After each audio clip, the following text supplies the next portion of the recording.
Oh, oh. Certainty of death, small chance of success. What are we waiting for?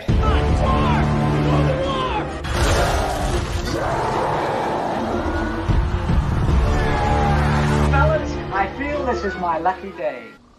Brilliant.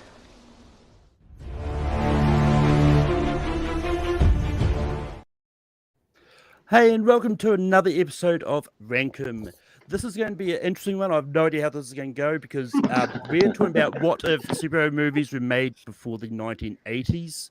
So, which means we're going to theoretically cast who you think would be cast in a superhero movie if they were made sort of between the 1930s and 80s, or even earlier. If people want to go that far back to the vibes, silent movies.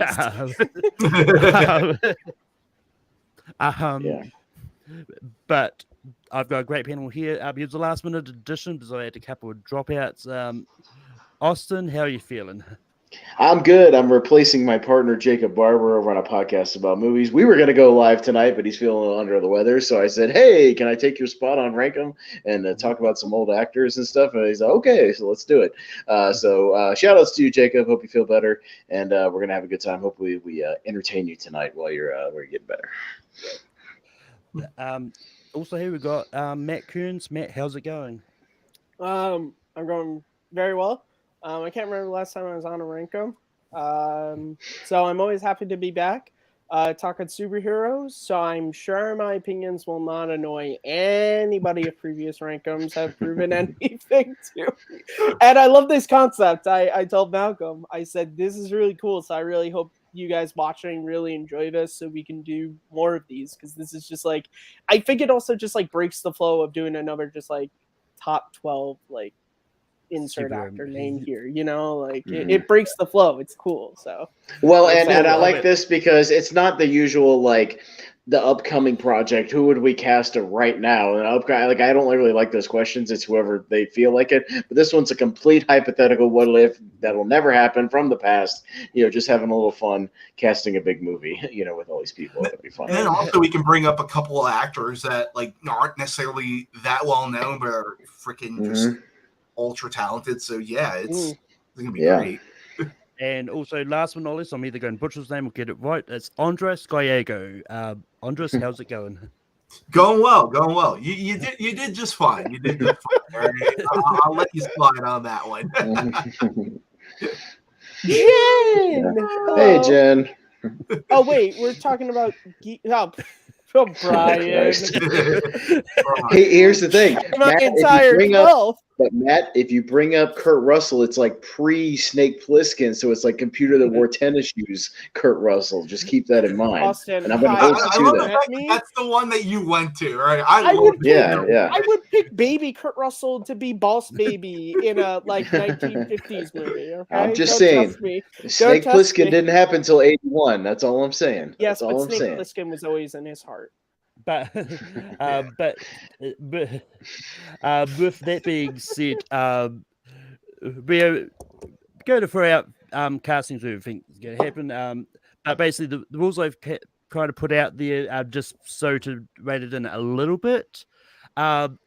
Like the superhero doesn't need to have been created in this era. So if there's a newer superhero that came out in the 2010s or something like that, you can cast someone as that early on, because we're just going to imagine if they were made really earlier, then the actor has to have been working before the 1980s. So they either had to have had a movie released or been filming a movie in before the 1980s. So if their first movie was 1980, but they were filming it in 1970, they count. And then the last one is just if you want to try and get Christopher Reeve as Superman again, you're out of luck, because I'm not going to let that happen. Because I just got to change my list really fast, Marco. Because that is a casting that actually happened. And they could be working in TV and or movies. Either way is possible. But with that being said, Austin, what is the first one you're going to put out there? Yeah, one of the ones that a lot of people have talked about, and I certainly agree, is at the time, we all love Batman, and we love Batman now, and we love the dark, gritty Batmans and all the thing. But of the day, obviously, all we had was Adam West. We had the joking, big over the top Batman. So if I wanted a gruff Batman and an older one that both could kick ass and go detective style, just picture the man with no name himself, Clint Eastwood, as Batman, and it totally 100% works. The badass cigar chomping Clint Eastwood, he's already got the gravelly Batman voice, just turn it up a notch. He can kick ass. We've seen him kick ass both, obviously as the man with no name and Dirty Harry. So he's got all that. You combine that, all you got to do is just put a cape and a cowl on him. And the man himself, back in the day, back in his prime, Clint Eastwood would have absolutely killed a Ben Affleck style, 20-year veteran Batman. It would have been awesome. So and a complete change of pace from the Adam West stuff, obviously. So 70s gruff Clint Eastwood Batman is what I'm pitching for my first one. Matt, what do you say about Clint You're gonna Eastwood come to as me Batman? first, and I knew you were going to come to me first. Oh man. Okay, so we decided that we're allowed to use actors multiple times, correct? Because that would affect. We're allowed to use actors and characters. Okay, good.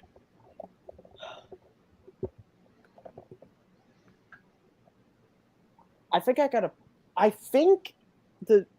he's like gruff, but I don't know if he made a great Batman, honestly. I think there are other characters that Clint would fit better, and I think honestly, like, he's a badass, like we all know, and particularly in this era. But I think especially like he was Dirty Harry, so like going from being the cop to being the vigilante, I'm not quite sure if he would have done that. From a cop to a deputized vigilante, it's the same thing. But okay. Well, it depends on what. It depends on which versions of Batman. This is really rough for me, man. Oh, come back to me. I literally can't decide. My brain is gone because this is really good pick, Austin. Audrey, what do you say? This is the entire night. Yeah. I know. I would say right off the bat that Clint Eastwood was the inspiration for Frank Miller's The Dark Knight Returns. So I can absolutely see it right off the bat. So you know what? I mean, honestly, Waka Waka, right off the bat. Yeah, right off the bat. I mean, so many times when the Batman came out, but yeah, you know what? I'm gonna vote for it. I'm gonna say yes for it, because if there was any one character that Clint Eastwood would be perfect for, it is a curmudgeon old man like Batman who nobody. I mean, the real version of the Batman. Nobody likes working with him. Like, even the Justice League members are like, you know what? We keep him around. He's very useful, but we don't like interacting with him. He's kind of the freak. In Clint's defense, though, he wouldn't be the old man. We're not talking Unforgiven. We're talking like Dirty Harry, like, a little bit after like Kelly's Heroes. Clint Eastwood. But here's the thing: is that Clint Eastwood is always an old young man. Yes, he's one of those. Man. Like he's like Tommy Lee Jones. He's always old. Yes, like an old guy. Yeah. They're like the reverse, like Tom Cruise and Brad Pitt. It's like him and like all the guys of this era, like Gene Hackman has always been old. Like all these guys who were just always old, even when they were young, they were just old. Right, But yeah, I mean, I don't know if Clint Eastwood could deal with Jim Carrey's unsanctioned buffoonery. Oh God, no. No, but yeah, especially 70s, he would have shot him. But yeah, I'm also going to say yes. This is not one I had on my list. I've got a different one for Batman, but I like that.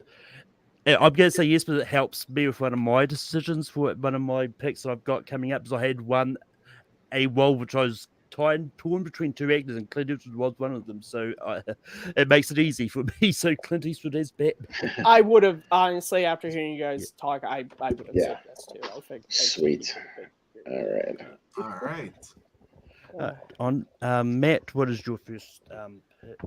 Okay, so my first pick was a Batman, but I'm not going to do it because I have a feeling like everyone's going to say no because we just put a Batman on the list. So I got all kinds of heroes on mine. I got 25 different I'm going to heroes. come back around to him. Twice. So the first one I'm going to go with is going to be a shocker to no one. It's not Kurt Russell, but it's Harrison Ford. But I'm going with one of my favorite comic book characters of all time, Reed Richards, Mr. Fantastic. I think Harrison Ford, he has the strength. He's shown multiple times in his roles that he could be a great leader. He's also got a great wit to him, which Reed Richards has in the comics. And I just think he would take this role that some people think is sometimes just the boring dad of the group, and it would make him fun. He would make him exciting. And who would not want to see him, fighting, I don't know, Tommy Lee Jones's Dr. Doom in a movie. Like, that would just be cool. That was just an actor that would be just a Tommy Lee Jones. That would just be cool to me. So Harrison Ford as Mr. Fantastic is my first pick. Andres, what do you say about Harrison Ford as Mr. Fantastic? Ooh, see, here's the thing. I love Harrison Ford as just anything in general. I think he's still a great actor, even still to this day. Even also, you look at Harrison Ford in The Conversation, or you look at Harrison Ford in like so many of the other films in the 70s. He has that devil may care attitude about him.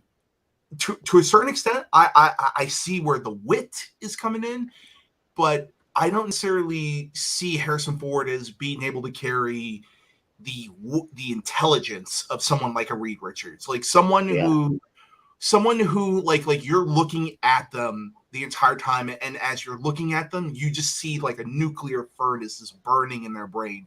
Like, I think Harrison Ford captures the wit, but not necessarily the ultra intelligence of a character like that. So heartbreakingly for me, I'm not gonna vote for this one, because this one, I feel that there are so many other roles that would be perfect for Harrison Ford, and although he probably fits in more closer to the sarcastic nature, I would like this is like right on the edge for me, because like he could maybe grow into that, but from everything I've seen as an actor, I don't think he sort of fits that bill, if that makes any sense. So I unfortunately have to say no to this one. That's fine. I don't take offense to this fictional casting. Yeah, right. How dare you not cast my fictional movie with a fictional person? It's not like we're over at like Marvel Studios right now pitching for all these actors. We're talking to Stan Lee, and we're like, Stan, look, Han Solo. And he's like, Excelsior. No, because I think the ones we're going to say no on, the discussion about whether or not they would be good is still fun. You know what I mean? Like, especially in this case, like to think about, just. Mac is going to say no just because he likes to agree with me. No, I don't know, Malcolm. You love me. I mean, I do love Harrison Ford. This is one like. Just like Andres, this is one that is tough for me too, because like Harrison Ford does have that street smart type of personality and the wit for Mr. Fantastic, but as Jen, I read Jen's comment. I was like, all right, Jen, you with your smarts over there. but Jen should just take my spot. But yeah, I'm going to have to say no to this too. I should have brought up. There are some other characters that I actually do think Harrison Ford might actually be good for, make him. Look, Harrison Ford could play Wonder Woman, and I would say yes to it. Just letting this panel know, like, I don't care. I don't care. But Austin, what would you Andres kind of took the words I was going to say about the looking like the smartest guy, in the world sort of a situation, which is what kind of Reed Richards is supposed to be, or one of the smartest guys out there. And the only time I've seen that type of performance is like in the small moments, maybe in Raiders, when he's like the smartest guy, like giving the presentation about the arc to the government guys, just being like, well, he did this, with the glasses on. Like, I see it a little bit there, but like not really. And it's more about just coming up with things on the fly and being kind of a man of action. I just see a little bit more than that than the kind of guy sitting at the round table, coming up with the plan to defeat, the celestial being or something like that. So that's the only reason. Yeah, I mean Harrison Ford. Yeah, I think he could definitely slide in somewhere on here as another one. I don't have him on my list personally, just to spoil for anything, because I had a hard time just coming up with one for Harrison Ford and his unique sort of charisma. But I'm going to say no. But I appreciate the idea. But that's going to be on my tombstone. Matt Kurtz. Yeah, right. I appreciate your input. But with that, Andres, what is your first pick you're going to bring up? You know what? I'm going to come off swinging you right off the gate. Oh, goodness. Malcolm, you got to pull up Jen's comment. I'm sorry.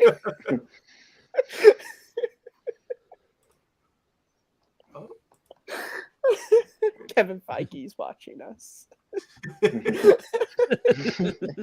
Well, it's for those CGI, those CGI characters are going to create in the future of like the old actors. Yeah, where they're going to cast James Dean in something. Yeah, exactly. Well, bring John Wayne back from the dead. Shit like that. Well, there's 4 people watching. Jen's the only one saying something in the comments, so there you go. Oh, goodness. All right, Andres. All right. You could. All right. Well, I'm going to come off right off the bat with the one I want to see happen the most out of my entire bunch, and this one is one of those that he's one of my all-time favorite actors from the 40s and the 50s, and I'm going to say Claude Reigns as Loki is my pick. Now, Claude Reigns is the Invisible Man. He was also one of the villains in not necessarily villains, but he was one of the antagonists in Casablanca. And if you've heard any one of his performances, he's had this really, really great devil may care sort of attitude about him as well. He also has a really, really horrifying maniacal laugh in The Invisible Man, and I think he's one of those actors that is so criminally underrated, and just if he had gotten a chance to play a comic book character, just someone who utterly enjoys what he's doing, it would be Loki. So that is my personal pick going forward. So I actually had Claude Reigns for a different one, but that being said, I can't say no to this either. This is one of those ones that that I didn't think of as this combination, but now that Andres sort of paints the picture here, I've already seen sort of Casablanca and that, so I haven't seen a lot of his other stuff, but I'm going to say yes to Claude Reigns as Loki. I think this could be an interesting casting. Austin, what do you say? Yeah, no, I was considering Claude Reigns for either for some kind of villain role too, because if you watch Invisible Man, he's all about just causing anarchy and chaos, and he's a man of mischief, just like Loki is, and slap a pair of horns on that, and there you go, man. There you go. I'm all about it. So I might bring up some pictures here and there just for references on mine. So I'll just kind of hold them up. But yeah, I'm down with the Claude Reigns, man. I like that dude a lot. He's the reason I watch the Invisible Man movies, because he's just so proud of himself sometimes when he's causing chaos in those movies, and it's so fun to watch. So, and yeah, Loki is kind of the same way. So yeah, I'll roll with Claude Reigns for Loki, sure. Yeah. Matt, what would you have said? It wasn't on my personal list, but Andres, you got me with the laugh from Invisible Man, and I just thought of this scene from the first Avengers movie when Loki's in Germany and he's having everyone bow to him, and I'm just imagining him laughing, and I'm just I want to see that. I want to see, and whoever we pick as Captain America to fight him in that scene. I want to see that. So yeah, I love those old Universal horror movies. They're some of my favorites, and Invisible Man has always been right under Frankenstein, and Wolfman has been my favorite of those bunch, and it's really because Claude Reigns is so, like you guys said, maniacal. So yeah, that's a great pick. Yeah. But what New Zealand actors from the 70s is Malcolm picked? Honestly, I didn't think of any. I had to go. I mean, I'm going to go off the bat with the one we really joked about at the start of this. I'm bringing up Kurt Russell. There you go.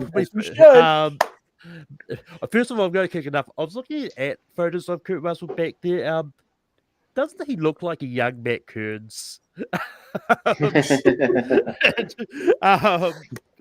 But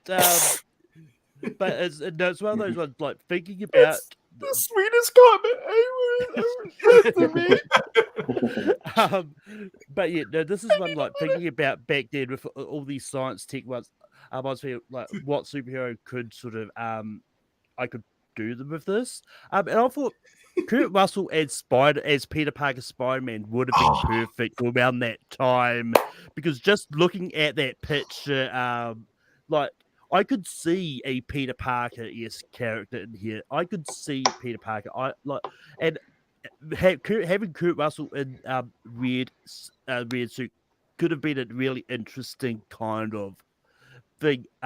So this is one that I didn't think about until I actually looked up a picture of young Kurt Russell just to find out how old he was around this time. And like, especially if they want a Spider-Man that they want to build a franchise around and have grow like what they're doing with Tom Holland, Kurt Russell would have been that perfect age to sort of grow that character as well. So, Austin, what do you say about Kurt Russell as Spider-Man? Yeah, I was thinking about Spider-Man, and I was torn between Kurt and James Dean, because I think they would both be killer. But James Dean was more of the blonde hair with a cigarette in his mouth, and it's kind of harder to see him as like clean cut Peter Parker. So yeah, and Kurt Russell, like I said, I brought up the computer that wore tennis shoes, and yeah, he's got that nerdy quality. But yeah, he can play that nerd who like maybe transforms later, gets a little more shredded, becomes Spider-Man. Yeah, and I can definitely see it. So yeah, if we're gonna do a young Kurt Russell, yeah, throw him in there as Peter Parker. Why not? Yeah, I'm down with that. Matt, what do you say about Kurt Russell as Spider-Man? Yes, like a billion times yes. Fuck Tom Holland, Disney, get him out and de-age Kurt Russell and bring him back in. Yeah, I know he's ego, but whatever, I don't care. And my opinion is the only one that matters when it comes to Kurt Russell, Kevin. No, I love it. As we've said, he showed he could already be the nerdy kid. But as I said before we went live to Austin, he always had Snake Plissken in his heart. So we also know that he's got a harder edge to him, even though he didn't really show it in his like Disney stuff. But we know from like stuff he did in the early 80s, Escape from New York, The Thing, that like he does, and I think that could play into. He'd do it in the third movie, Matt. You gotta wait till like the third movie, and then he'll bring it out. Yeah, I think it's a great choice. I think he has that sort of wide-eyed sort of ness of Peter, the sort of, particularly the 60s, like, gee willikers, I love being Spider-Man, but yeah, he's great. And also it's Kurt Russell, and like Kurt Russell and Harrison Ford, like I said, I will say yes to anything. I don't care what you guys cast him as. I'll say yes. My vote probably shouldn't even count if Kurt Russell or Harrison Ford come up, because it's going to be a yes. But Andres, what do you say about Kurt Russell as Spider-Man? See, we're all talking about Kurt Russell as the nerdy Peter Parker, whereas I'm starting to think about Kurt Russell as the Peter Parker during Kraven's Last Hunt, or the Peter Parker when he gets the symbiote on him. And Kurt Russell would absolutely nail every single aspect of all those characters. So yes, Kurt Russell, absolutely 100% every day. Yeah, yes. But with that, we go back to you, Austin. So should I go with something topical or something from my heart and one of my personal picks? I don't know. Let you guys decide. Always go with your heart on Ranko when it's really early. Always go with your heart. Okay. All right. Well, I mean, I like the topical one too. It's fun. But all right. So I'm gonna pick one. I think it's time we cast Bruce Banner, and I'm not necessarily casting the Hulk. I'm casting Bruce Banner, and what he becomes when he, Hulk is whatever. They probably just get Ferrigno or Arnold Schwarzenegger or whoever. I'm not talking about that. I'm talking about Bruce Banner. I would love to be the Hulk. Yeah, the nerd. Fuck you. I'm the Hulk. But yeah, I'm gonna cast Bruce Banner, and I want you guys to think about a little movie called Jaws, and a guy named Richard Dreyfuss who plays a super smart nerd who can show the fire when he needs to, as far as getting pissed off, especially at Robert Shaw in the end of that movie, especially at the mayor. When it comes up, it bites you in the ass. And yes sir, when he's going back and forth with Robert Shaw.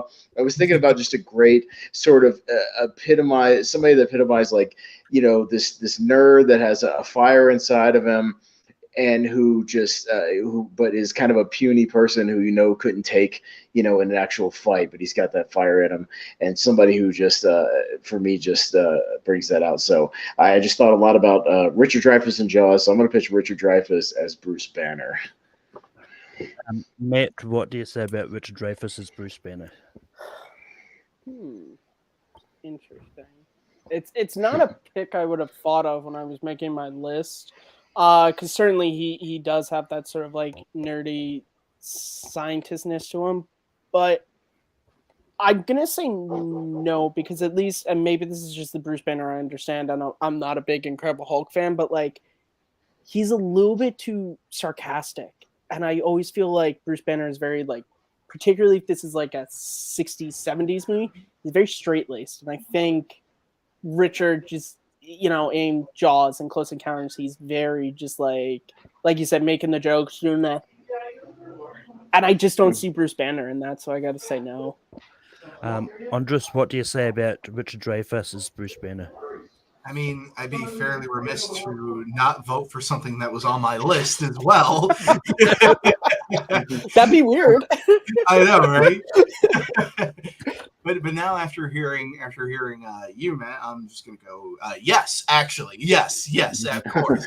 All right, weird dig, but cool. Just thinking about it as well. I mean, like, Richard Dreyfuss sort of has that, for lack of a better word, sort of like that Bill Bixby sort of sense of humor a little bit. So like the two actually share a lot in common in terms of personality. So like you just imagine that, but with Richard Dreyfuss instead, and I automatically can see it. Even also as well too, like even with some of the comics that I've read as well, that Banner is actually sort of antisocial, for lack of a better word. Like the only reason why he was doing this alone is because nobody likes really working with him. And the other thing too is that Dreyfuss has those moments in Jaws where, like, sort of like colloquialism just kind of like will just leave him for a little bit, and he'll just be like inadvertently rude at points. Like there's that moment where he's like looking at the cadaver in Jaws, and then as Roy Scheider is starting to smoke, he's like, "Do not like that. Do not like that. Please do not smoke that in here. Thank you." Yeah, do not smoke that in here. He doesn't even make eye contact. This wasn't any boating accident. Yeah, and just even seeing some of his interactions with Robert Shaw all throughout. I mean, it's like that is such a Bruce Banner Tony Stark relationship right there to a certain extent, where it's like one of them is clearly smarter than the other, but one of them has bigger balls than the other. So yeah, absolutely, I would vote for this. So I also had Richard Dreyfuss as Bruce Banner on my list. Whoa, hey. Again, Great this minds is probably think alike. not really knowing Incredible Hulk comic that well. Yeah. If I knew him better, I probably would say yes. Yeah, basically for everything else, what everyone else said. I don't think I would have any commonalities on this, but apparently, hey. So, it's yes, he's making this list. I was just thinking about some of my favorite like 70s movies, and like how some of the characters or people in those movies would like work as a superhero, and I just thought, I was like, man, fucking Richard Dreyfuss would make a great Bruce Banner, man. Like he'd be awesome. So yeah, all right, cool. Sounds good. We had some crossover. Nice. I like it. All right, Matt. I like it. I wait for Malcolm. I always feel bad. I did say we go. You did? Okay. Oh my lord, this is tough because I have like 4 picks I want to say. Oh, bro, I got 20 more picks. I can scroll up and down. I got all kinds of picks. Okay. I got so many. I'm gonna go. Our honorable mention list is going to be longer than the real list. Trust me, when we go around the. I'm just gonna go with this one, not to get it out of the way, but just because. Okay, so I'm going with Carl Weathers as Jon Stewart, Green Lantern. I think he has shown to be, as Apollo Creed, he's got a funny side to him, but he's got this great strength to him. I think he would really fit well. You could do a Green Lantern Corps movie and stick him with Hal Jordan, but I think even just on his own, the man just exudes strength. And I grew up with the Justice League Unlimited version, and I just could imagine like Apollo Creed era Carl Weathers as that character, as like a leader, a force of nature, someone who the Green Lantern Corps would have their 100% faith that he's going to protect Earth. So yeah, Carl Weathers, Green Lantern, Jon Stewart. Andres, what do you say about Carl Weathers? I could see it visually. I could also see it just in terms of the strength that he has with just certain roles that he's had. You look at Predator, and that dude has the body of a superhero, absolutely. He certainly has the imagination, as Carl Weathers and the rest of development shows, where, he's like, come on, you don't throw that away. Right? You take that home with you, okay? You throw a little bit of this, throw some potatoes in there. Maybe I got stew going on. He's got the imagination, so of course that lends itself to Jon Stewart. But yeah, so oh man, that's a great pick. So yeah, I'm gonna go for it. Yeah. This is one that I didn't think about myself, but now that built it up and sort of painted the picture, I can actually see it. Like, it's partly because of the only thing I'm really familiar with Carl Weathers is, of course, the Rocky franchise, but also The Mandalorian as Grief Karga. And it's kind of some of his mannerisms he did in that, which kind of sold it a little bit more to Jon Stewart Green Lantern as well. So, so I'm going to say yes to Carl Weathers. Austin, what would you have said? I thought about Carl Weathers and where he would fit. And obviously, I thought either Jon Stewart or Nick Fury, sort of, Sam Jackson sort of thing. He would be great as well. But yeah, like Carl Weathers was definitely one of those guys who I think he was just born a little too early. Otherwise, if he was like, in his prime right now, man, he'd be playing something for sure. Like that dude's an Adonis. If you take, Predator or like Action Jackson, Carl Weathers. 100%. Yeah, he definitely would have been. I wanted to get Carl Weathers in here at some point too, and then you just kind of beat me to it. So I'll say yes to Carl Weathers as Jon Stewart of the Green Lantern Corps. Also, I love how Malcolm. We're breaking barriers back in the 70s with this pick. You know what I mean? I also love how Malcolm had to say that he recognizes Carl Weathers from Rocky, because I'm on this call and like it's one of like 3 films I reference to Malcolm just in daily conversation. So it'd be impossible not to pick Carl Weathers from that movie.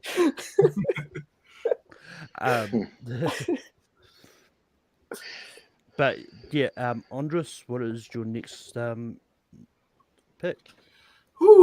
Okay, now I'm going to have to make a pick right now, and I'm going to say, all right, this one's going to be a little bit out there, but I'm going to throw it out anyway. I'm going to say Gene Wilder as Ultron. Now, one of the reasons why I say Gene Wilder as Ultron is because Ultron in the comics, he's sort of written to sort of be very snarky and very comedic to a certain extent. But then there's also the really underrated movies like oh my goodness, it's one of my favorite Gene Wilder movies. It's it's the one that he's in Ireland with Margot Kidder. The one where they're at the haunted place or whatever. What's it called? Yes. The one where they're doing the thing in the place. Oh my god! It had that director who directed it. Yes, the Haunted Honeymoon or whatever. Quaxter Fortune has a cousin in the U.S. because it's such a long title. But then I remember watching that on Amazon, being like, all right, maybe I'll watch this. And I'm like, damn, Gene Wilder, like he can do drama and then he can also do comedic very well within a bat right there. And I think those are certain qualities that sort of lends itself to be a great Ultron. And then the thing is that you look at even his performance in Willy Wonka, to an extent, and like you don't know whether or not to trust him, you don't know whether or not to be on his side, or you don't know if you're like, you know what, I see your point in trying to take over the world, but you're kind of a little going about it the wrong way, if that makes any sense. And I think James Spader captured that really well in The Age of Ultron, but in sort of bringing this to another actor. I think Gene Wilder, he could have done really well with someone like Ultron. Then also on top of that, you know that Gene Wilder would have played with the idea that you can't see his face. And just that idea itself really, really kind of makes him an interesting pick for me for just another villain character. So that's my pick right there. Don't stop. Come back.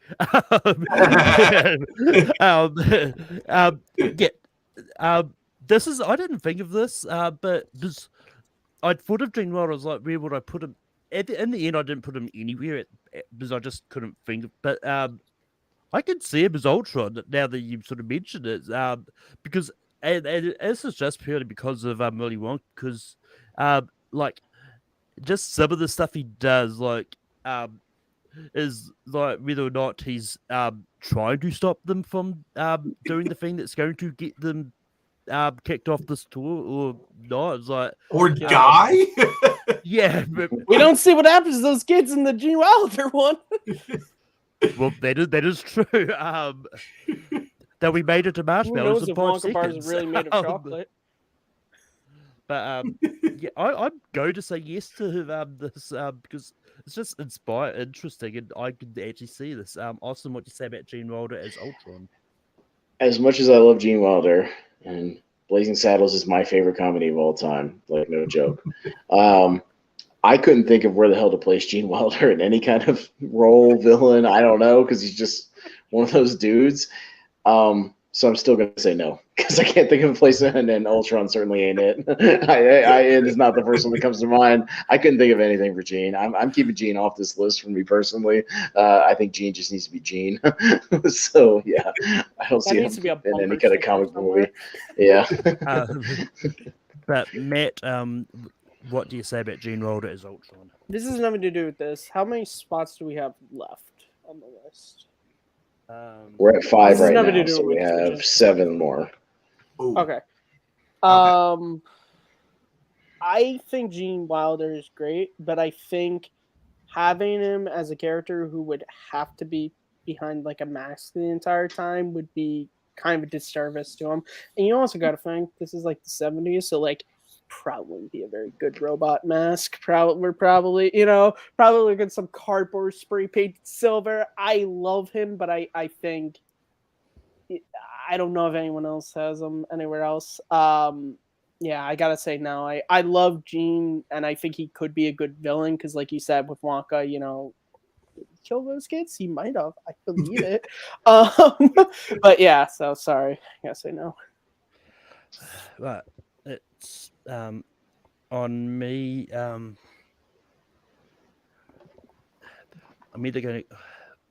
I'm torn because I'm considering going for the obvious one that may not have been already been spoiled before. I'm going to go for this one because it's kind of relevant to a show that just finished last week.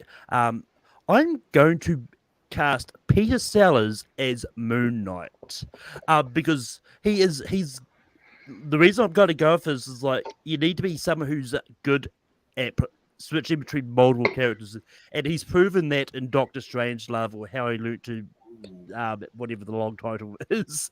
But Dr. Strangelove, or How I Learned to Just Let Go and Love the Bomb.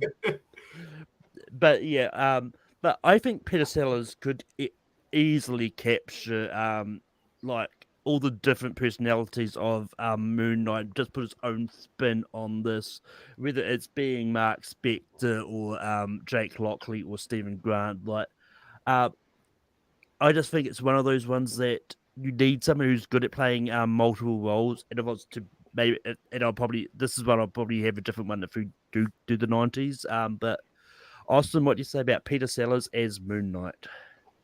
Haven't seen Moon Knight, so I have no reference. So I say no, just because I have no reference. Sorry. No, that's fair. I keep it Matt, short and what you sweet. said. I was gonna say I've never read a Moon Knight comic. I did not watch Moon Knight, so I have no reference. I love Peter Sellers. The Pink Panther. I had Peter Sellers as a some of different my character. dad's- I had him as Ant-Man. I personally, but if I had to dig in, but that's just me. Yeah, the Pink Panther movies are some of my dad's favorite movies, so I grew up watching him, but I just have no frame of reference for the character, so I don't know if he's good or bad for the character, unfortunately. That's fair. Andres, what would you say about Peter Sellers as Moon Knight? Now, I've read Moon Knight comics, and I've also seen the entirety of the first season, so this is also another one I wouldn't necessarily pick right off the bat, but then as you were saying it and you were talking about Dr. Strangelove and just how many other characters he plays in that movie so radically differently at points, I could see that. I absolutely could see that. So yes, I'm going to vote for that. Go right ahead. Yeah. But unfortunately, it doesn't have the majority yeses, so it's not going to make this list. Austin, what is your next nomination? All right, I'll go for the topical one this time, and it's very topical. Obviously, Doctor Strange and the Multiverse of Madness is in theaters right now, and I think we have to cast the guy who was the inspiration for the original look of Doctor Strange, and looks just like, come on, Vincent Price as Doctor Strange. God damn it, it would be so great back in the day. Vincent Price, the master of horror, the master of the weird and the mystical, the man who already in his entire oeuvre leans into all the weird shit and weird horror. He's already got the look with the mustache, and you just put a little gray in that hair, wave it back a little bit. Man, it's so perfect. Look, somebody already made a mashup online. Come on. There he is, dude. It's there. It's Vincent Price. It's Doctor Strange. Right in front of you. It's great. Dude, come on, man. You tell me you can't picture Dormammu. I've come to bargain. It's great. I mean, Vincent Price, come on, you guys got to make this happen. Like he is Doctor Strange. He is strange. He's the man. So that's my nomination. So Matt, what do you say about Vincent Price as Doctor Strange? Just Doctor Strange. That's strange. Yeah. Love Doctor Strange.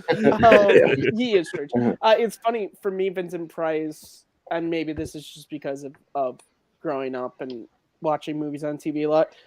Vincent Price for me is always the Egyptian that Charlton Heston kills in Ten Commandments. That smarmy dick that gets Moses banished, and I can see him as just the surgeon who always has to be holding the knife, who thinks he's the best, but I think, especially if you watch like interviews with him, like he was a weird dude, but he also was like, he seemed like he was a pretty like nice guy, kind of. So I could see him like being humbled, like the journey in the first Doctor Strange movie.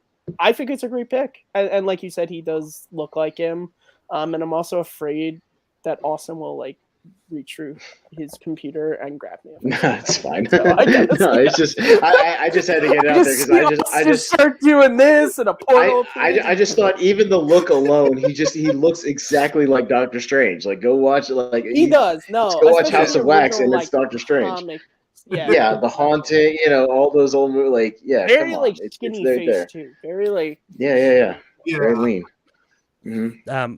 But Andres, what do you say about Vincent Price as Doctor Strange? I mean, come on, I'm a huge fan of those early Steve Ditko comics where he does look like Strange. So I would be very remiss not to vote for this because, like, the entire time when I read all those Essential comics when I was 10 years old, and then like that was the only thing I could picture was just freaking Vincent Price, because like I was just starting to get into some of my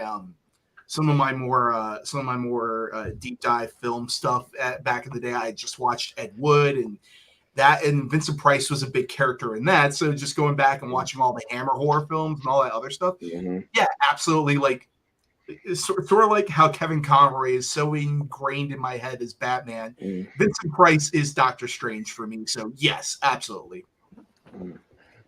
This is another one I didn't think of. I'm probably not going to bring it up, so I'll just put it out there.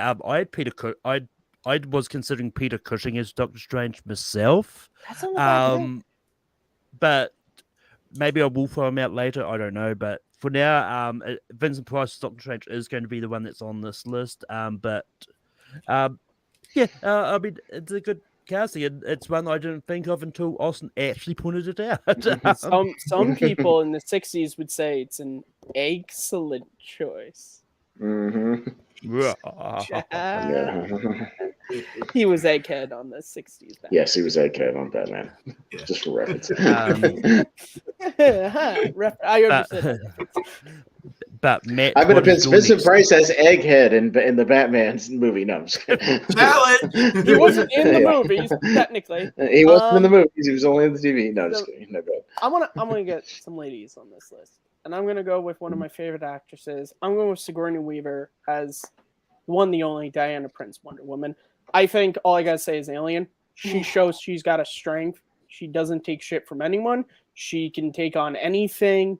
But also, as we see throughout her career, she's got a heart to her. The relationship with Newt and Alien shows that.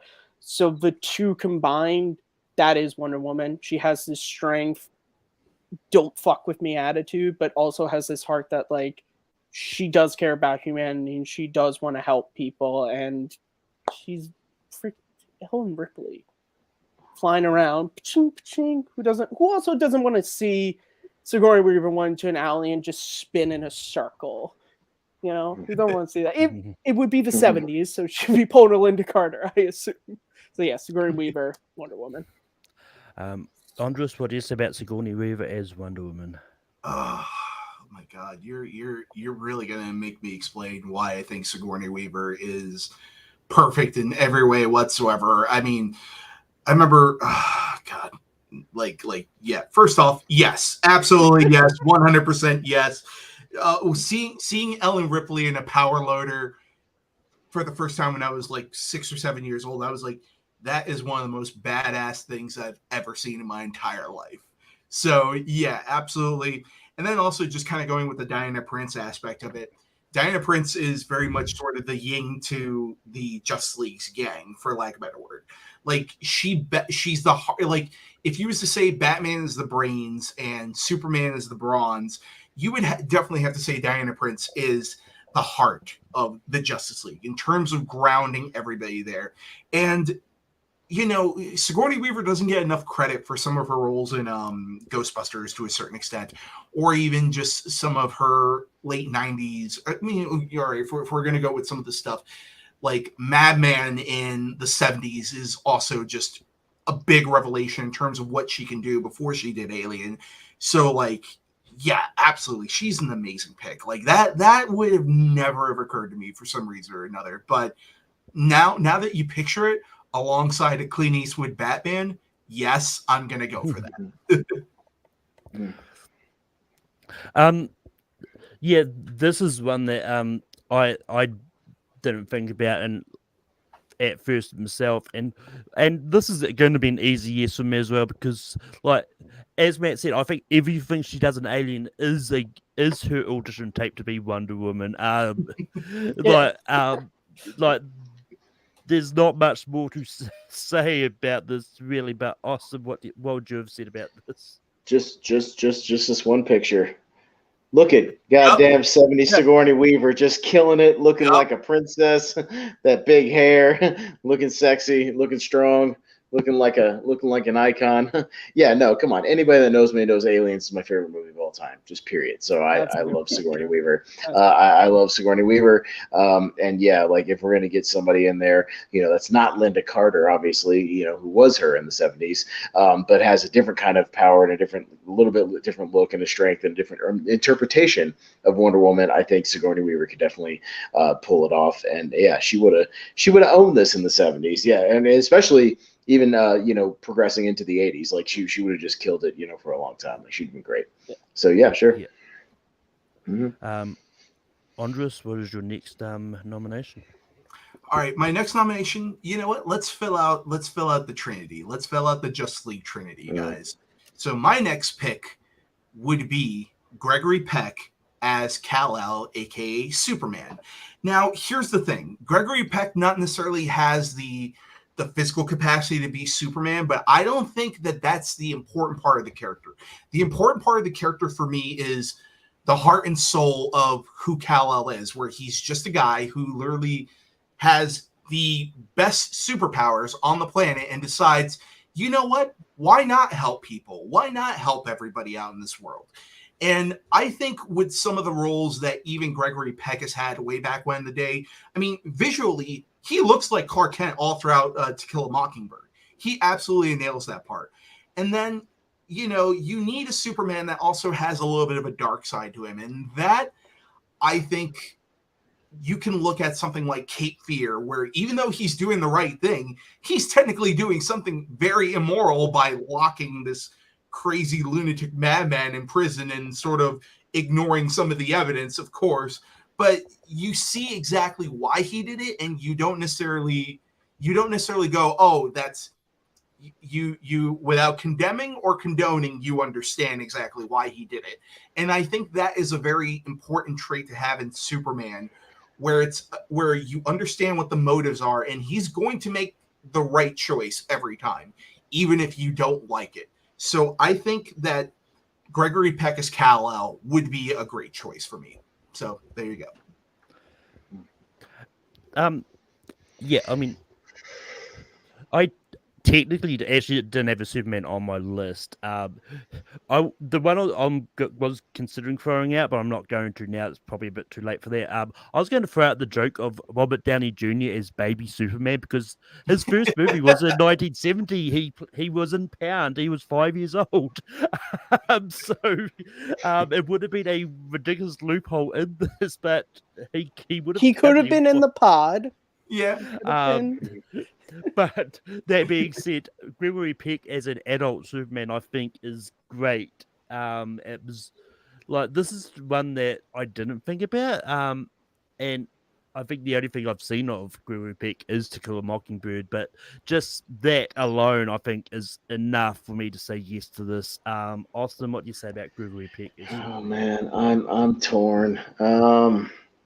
Because I see the Clark Kent thing. I don't see the Superman part of it. I don't see that half of it, because he just seems so old. And I kind of like, yeah, he seems like, if Superman was like 60 years old, but I kind of like my Superman to be a little bit younger than that, a little bit more strapping, a little bit more charismatic, a little bit, I mean, let's be honest, a little bit more of a sex symbol, honestly, which most of them have been. I see where you're going as a more dignified, older Superman. No, it pains me, but no. I get it, but no. Yeah. That hurts, though. But I get where it's coming from. But Matt, we're on you as the Superman expert, quote unquote. What do you think? I was going to say I didn't want to. I might be the biggest Superman fan on this panel, and particularly of Superman from this era, for Christopher Reeve, which is why I didn't have a Superman on my list, because I know this was all like what if, but like I could not pull myself away from Christopher Reeve. Having said that, when you were talking about this, I think Gregory Peck in To Kill a Mockingbird gives to me one of the top 5 performances I've ever seen by an actor. And we were talking about, when I picked Sigourney Weaver, that going along with Clint Eastwood's Batman. And I was thinking to myself, Gregory Peck going up against Clint Eastwood's Batman, I want to see that, because I feel like Gregory Peck, very similar to Christopher Reeve, saying the line like, I'm here to fight for truth, justice, in the American way, and you would believe it. You would believe him as an older Superman who maybe has been doing this. In particular, this movie is coming out in the 70s, like post-Vietnam, when things are going wrong. He's a Superman who still feels like he's coming from that World War II, greatest generation, rah, rah, rah, America. Mm-hmm. And I want to see that. I think, yeah, you could say, physically, blah, blah, blah. But you know what? Who would have thought the kid from Pleasantville could run around and fight Green Goblin? And yet he did it. Who would have thought that the guy from, who would have thought that the kid singing in Newsies could be Batman? But he did it. So never count out this stuff. So yeah, I'm giving this a hell yes. That was a really, really great pick. Who would have thought that other great kid from Newsies would be a great Schmodown player? Apparently not Mark Ellis. But anyway, Gregory Peck as Superman does make this list. Save Martha and all that. But for my next pick, I'm actually going into the silent movie era because I'm picking someone because this character doesn't actually need to speak. I'm picking Charlie Chaplin as Black Bolt. And I whether or not you actually have him speak in this to do his destructive bolts, I don't know. You can dub somebody else over there. I don't care. But Charlie Chaplin as the physical embodiment of Black Bolt, I think, is perfect. Because, like as I said, he doesn't need to speak. He just needs to run around in this suit and yelling at people if need be. And this is before the Illumin's TV shows, so there's no stain on that name yet. So I think Charlie Chaplin is Black Bolt. I don't think there's much more I need to say about this, but Austin, what do you say about Charlie? I see what you did there, Malcolm. Mhm. The silent actor. I see what you did there. I'll keep this short and sweet. I don't give a shit about Black Bolt, so no. Matt, I think there's other heroes we need to cast on this thing well before Black Bolt. I'll just say that. I mean, I'll keep mine what you will. even shorter and sweeter by just saying who. Yeah. I know who Charlie Chaplin is. He was in that Robert Downey Jr. movie that I saw. Mhm. It was the opposite way. Wait, what? Robert Downey Jr. Oh wait, no, I know Charlie who Chaplin. Charlie Chaplin is. That's who Pam dressed up as in that cold open of The Office in season 5. And I can't take the hat off, or else I'm Hitler. Oh my god, I just watched that movie. I just watched that movie like a week ago, and it's just like that line kills. Charlie Day, my god. But I'm gonna keep my answer very short and sweet because probably it doesn't matter by this point. I'm gonna say yes. But Charlie Chaplin's belt doesn't make this list. Austin. All right. We need Captain America on this list. He is the embodiment of America. He is the embodiment of the dream. And who better than this sexy mofo right here, Paul Newman. Look at how shredded he is. Look at that embodiment of America. God damn it. Look at Paul Newman and Cool Hand Luke. Looking all sexy. Looking all muscular. Looking all square jawed. Look at that haircut. Man, he is Captain America, man. You set this movie in like 1968, and there's no better casting than Paul Newman as Captain America. I love the man. He's one of the great actors of all time, and this was really when he was really coming into a stride, obviously becoming a superstar. Who better to embody the US of A than Paul Newman? Come on, born in Ohio. Come on. I mean, you know, it's Paul Newman, man. Y'all can just say yes, and we can keep it short and sweet, and we can move on. Matt, what do you say about Paul Newman as Captain America? So I'm having a rough time because I had I was having a hard choice on my own list for Captain America, and I was between two. One of them was Clint Eastwood, and that I was going for more like Vietnam kind of like battle hardened Captain America, and then the other one, just because I love The Great Escape, I was thinking Steve McQueen as Captain America. But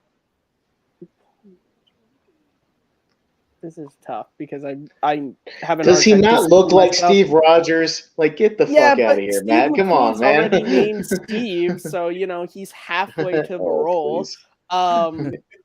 You know what? I'm gonna give it to Paul Newman probably because Steve McQueen as King of the Icebox is a little bit too sarcastic, and I think Paul Newman, like in Cool and Luke, I think he probably could be a little bit more of a square jaw Steve Rogers. So I'll say yes. That's a solid pick.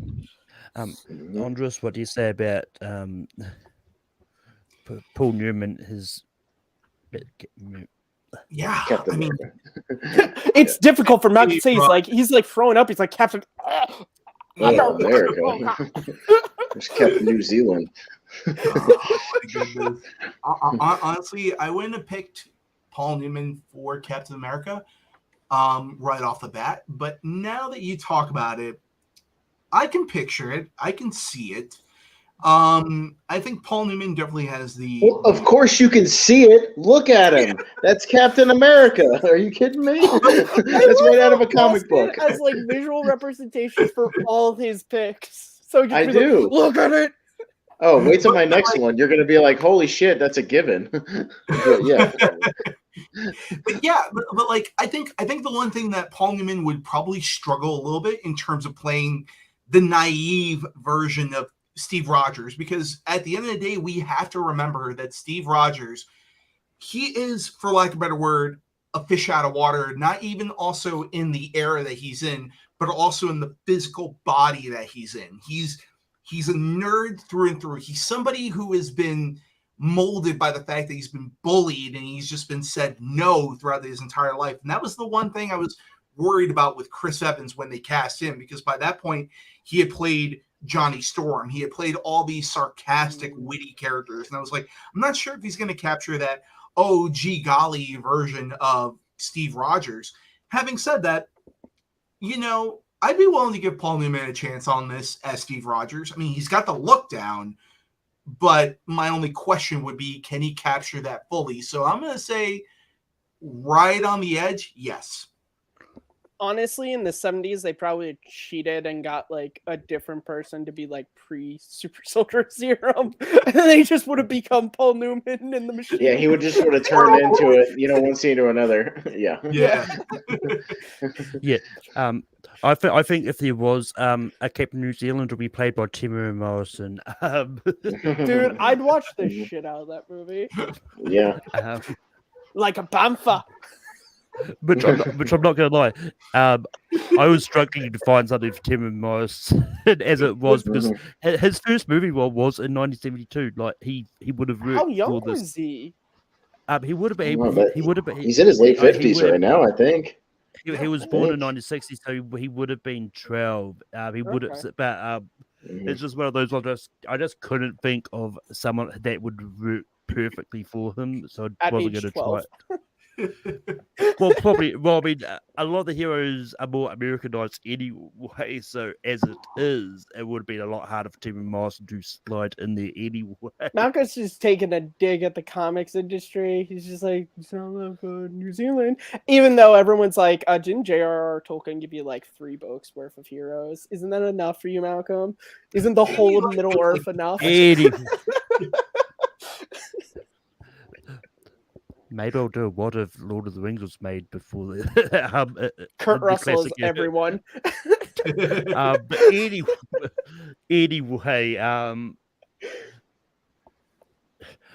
but yeah, I'm just going to say yes to Paul Newman as Captain America, because I do really like this casting. The casting I had is a bit of a cheat, because he already played a superhero with the similar colors on the other side of the fence. I was legit going Christopher Reeve as Captain America.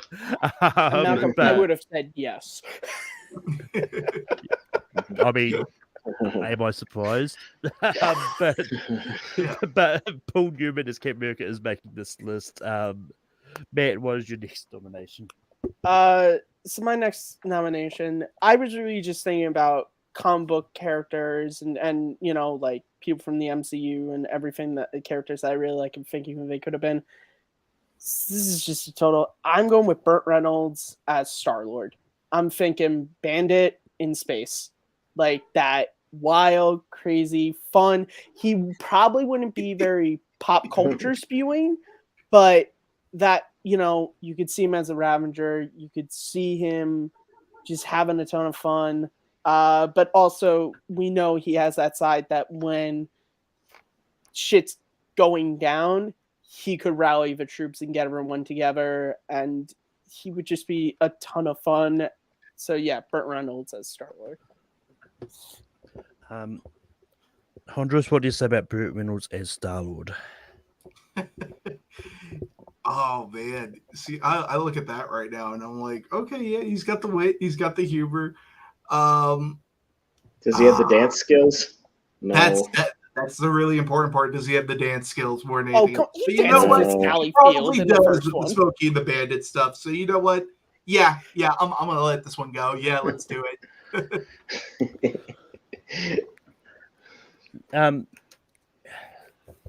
Yeah, Burt Reynolds is another one that I had struggled with myself just because I couldn't think of anything for this. But Burt Reynolds as Starlord, I do think would be perfect. Even though, like, back in that time, there really wasn't a lot of pop culture stuff. Yeah, that's why I was like, that would really be there because what would he even be referencing? Wizard of Oz, Casablanca, Charlie Chaplin. But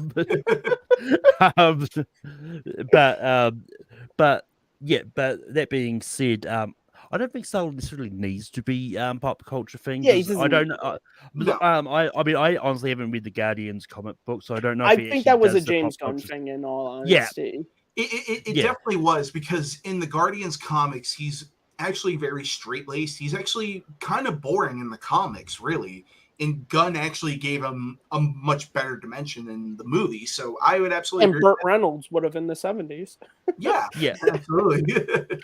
Yeah, I mean, I've seen like various clips of the game, and I think the game goes more in the comic Starlord than the James Gunny Starlord. But Austin, what would you have said about Burt Reynolds as Starlord? What did you say, Malcolm?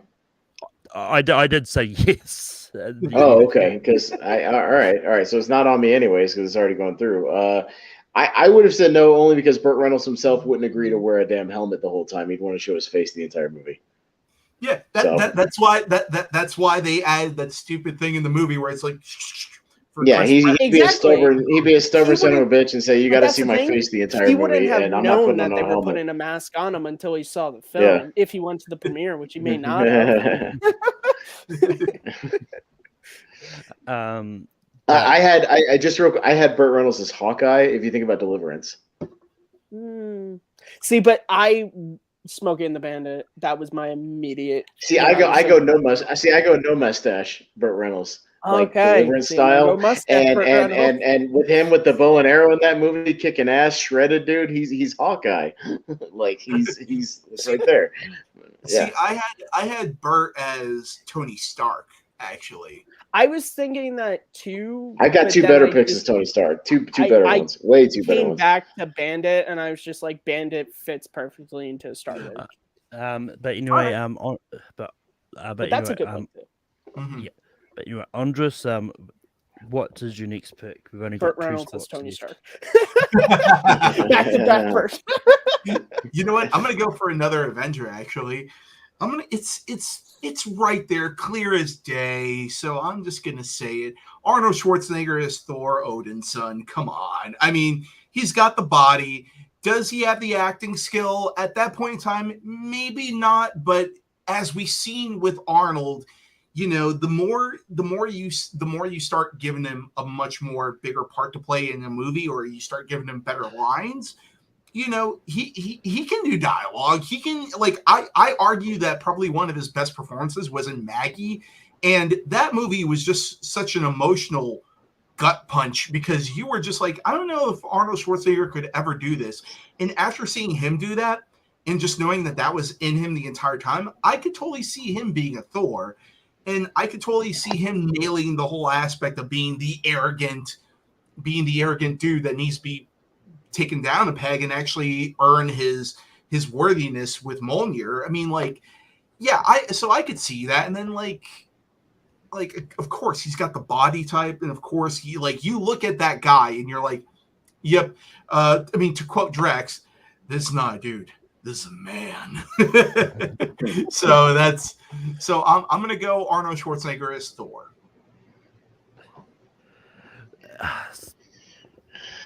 Michael, be careful what you say. Well, I mean, this was actually pretty tough for me because I legit had Arnold. I was actually going to bring up Arnold as the Hulk next, because even though we joked about it earlier, he was actually on my list. You could still bring it up. You could. We could I say could. yes to both. More Arnie, the better. I just imagine that Avengers 1 fight between Thor and Hulk, but just with the same actor.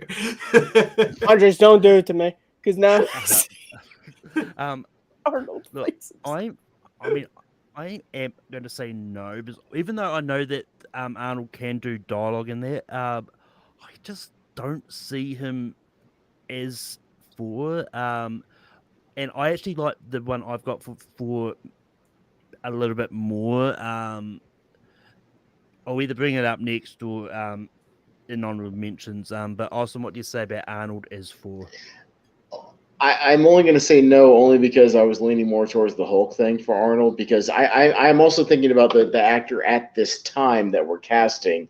And at this time, you could not understand a freaking word he says. And to me, Thor, he needs to be able to deliver those gravitas lines. He needs to be able to deliver those big dialogue scenes. And it's kind of like when people were play, around the time Dolph Lundgren did He-Man, and it was like, oh, he could be Thor. I'm like, no, because we need somebody who can act. Like, we need somebody who can deliver that and do that, not just be a big muscular dude. Like, to me, but if now you put him as the Hulk and he can be a big muscular dude and just grunt, I'm down for that, because he could do that. So if Malcolm brings it up next round, I'll say yes, because there you go. You know what I mean? But like at this time of Hercules in New York, he ain't cutting the mustard for Thor. Like, it just ain't happening acting wise.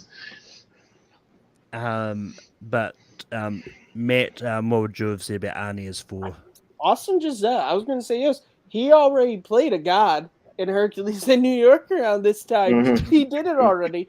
And look, who's to say that his Thor cannot be like his Conan and be a man of few words? That's exactly what I was thinking. He could be the more silent Avenger. And who doesn't love like young? I just came from Austria. What is this acting thing? This is so crazy. I get the hammer. I get the beating up of Luthor, because he's the Hulk. It is so much fun. Yeah, I would have said yes, because Hercules in New York is like, he kind of did he got dubbed over, but you know what? Screw it. Fine, then they'll just dub him over as Thor. All right, fine. Oh man, but also just think about it. All the catchphrases that would come with him as Thor as well. Like, come on, Arnold is a lot of get hammered. You're about to get hammered. It's hammer get time. To the hammer. Worthy. I am the worthy one. Yes. But anyway, it's on me and all right, pilgrims. It's time to go back to the Western. I was just looking at this. We do have a lot of Marvel on here, so I'm going to. Actually, it might be half and half. Look at it, but anyway, I'm going to go for another DC one. I think I'm not that sure on this character, but I'm going to go for John Wayne as Jonah Hicks. And this is this is just one of those ones like John Wayne was one that I was thinking like I really wanted to put him somewhere, and then I remembered Jonah Hicks. Like, that would be actually work, because it may be typecasting, casting the Western actor as a Western superhero. And this is the one I was actually considering Clint Eastwood for too, which made my decision easy, because I had both of them kind of. So I was like, well, I'll go for whichever one doesn't come up. But I just think that John Wayne would be perfect as Jonah Hicks, because this is just one of those ones that does rely on a lot of those sort of someone that knows Western and all that. So, Austin, what do you say about John Wayne as Jonah Hicks? I'm not a big fan of John Wayne, dude. Like, most of my Westerns are my Clint Eastwoods, my Lee Van Cleefs, my Franco Nero. I go for the more hard edge Western stuff rather than the cookie cutter. Like, come on, partner. Like, we're gonna brawl in the bar. Like, no, I want people like shooting people in the head. And like, I don't think John Wayne has that edge to him. Honestly, just as an acting thing, I don't think he's got the edge to play that kind of Jonah Hex, like almost like an anti-hero sort of Western guy. He never played a villain John Wayne never did. So like, I don't think he has that edge to him. He's just too much of like the all-American hero to be sort of a dude who can toe that line. So even as just a as an acting exercise, I don't think John Wayne can pull it off. So I would say no. Now, if you pitched Lee Van Cleef or Franco Nero, I might be more inclined to say yes, as somebody who has a little harder edge to him. But John Wayne, no. I might pitch Lee Van Cleef on Paint Your Wagon. Specific. Hell, if you had pitched Clint Eastwood as Jonah Hex, I might roll with that because he's got the edge. But not John Wayne. But Matt, what do you say about John Wayne as Jonah? I do really like John Wayne, but I do think it's typecasting is not always a bad thing. But I also just think like, if we're figuring around this era, he would have just done True Grit, and I just feel like they probably would have just tried to write the character to be more. They probably would just try to rewrite his character in True Grit without the eye patch, or maybe with the eye patch. So I'm gonna say it's. I just can't see it, and I think it's just because he was just like the king of westerns in the golden age. That I just can't see him I can't see him like interacting with Superman, which Jonah Hex has. Like, I just don't see John Wayne. And I just feel like he would be like, no, why the hell am I going to do a superhero thing when I already got 500 Westerns back in my pocket? So I'm sorry. I know why you. I can always count on Malcolm to bring the unconventional stuff I never would have thought of, though. I'll tell you that. At least bring up some conversation. So that's what Malcolm does. Andres, what would you have said? Oh, I would have said, I'm going to keep it short, but like, I would have said no only because of the fact that I agree with what they're saying, where he's a little cookie cutter, for lack of a better word, or like not necessarily cookie cutter. Sorry, I misspoke right there. It's a very, on paper it should work because he's a Western guy, but the other thing too is that you also got to remember Jonah Hex. He's a cursed fellow. He's a dude that there's a reason why he has that spiritual hauntedness to him. It's because of the fact that he's done some shit way back when in the day, and I don't necessarily can buy John Wayne as somebody who has done terrible things in order to get to where he was. I mean, it would have been interesting to see the scar on his mouth, but like they've said before, he probably would have rewritten it a little bit. He could have maybe pulled it off, but just I can't picture it in my head right off the bat. So I would have said no on that as well. But Austin, what is your next nomination? All right. So I have a guy in mind. I had two different choices to where to go with the characters. This is one where it's a dual one. I just personally think this guy is a little more fun and a little more menacing when he plays a villain rather than a hero, as cool as he is as a hero. So for the role of the Trinity's biggest villain, DC's biggest villain, Lex Luthor, I'm going to pitch, and I have a visual aid, Yul Mother effing Brenner. Look at Yul Brenner as Lex freaking Luthor. Is that not spot on? He's even got a cigar in his hand. He is a bad mofo. Just think of him in the Ten Commandments or in Westworld. He is a menacing presence. He can bring that look of intelligence. He can bring the subtle menace, just the stuff he does in Ten Commandments where he's about to go off, but he just kind of brings it a little bit. He just exudes that. So, if we can't cast Gene Hackman, obviously, because he already played him in the 70s, I think you go the more traditional one that looks like the comic book. He feels like the comic book. He has a cool nature to it. He's got the charisma. Yul Brenner as Lex Luthor. Matt, what do you say about Yul Brenner? This was not on my list. This did not cross my mind, but I really, really like the pick. He'd be a different one than Gene Hackman, obviously. I think he'd be. It's funny, he'd be playing more a Lex Luthor that didn't exist until 86's relaunch with the Man of Steel. But that's fine. I mean, I'm again just having this fun what if scenario. I'm imagining Yul Brenner going up against Gregory Peck, and I kind of like that. I kind of like that. Yeah. Like Gregory Peck's All American going up against just this smarmy dick from Ten Commandments. I mean, if you even want to recast our Superman as Charlton Heston, Ten Commandments is like it's an audition tape for both of them. So that's a really good pick, and I gotta say yes, I really like that pick. But Andres, what do you say about Yul Brynner as Lex? Oh my goodness! Right off the bat, yes. I would absolutely pick yes.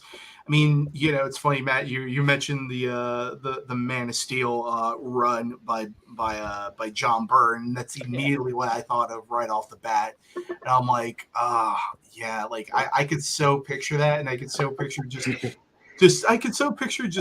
that Lex also just being dumbfounded, or like just coming across Clint Eastwood's Bruce Wayne at some point and just be like, yeah, that would also just be like a very, very much like, how's things still going? I don't know who's good at photoshopping the Take Free crew, but someone's got to make a movie poster for all our Marvel and our DC people. Someone's got to do it. Someone's got to put these together. Yeah.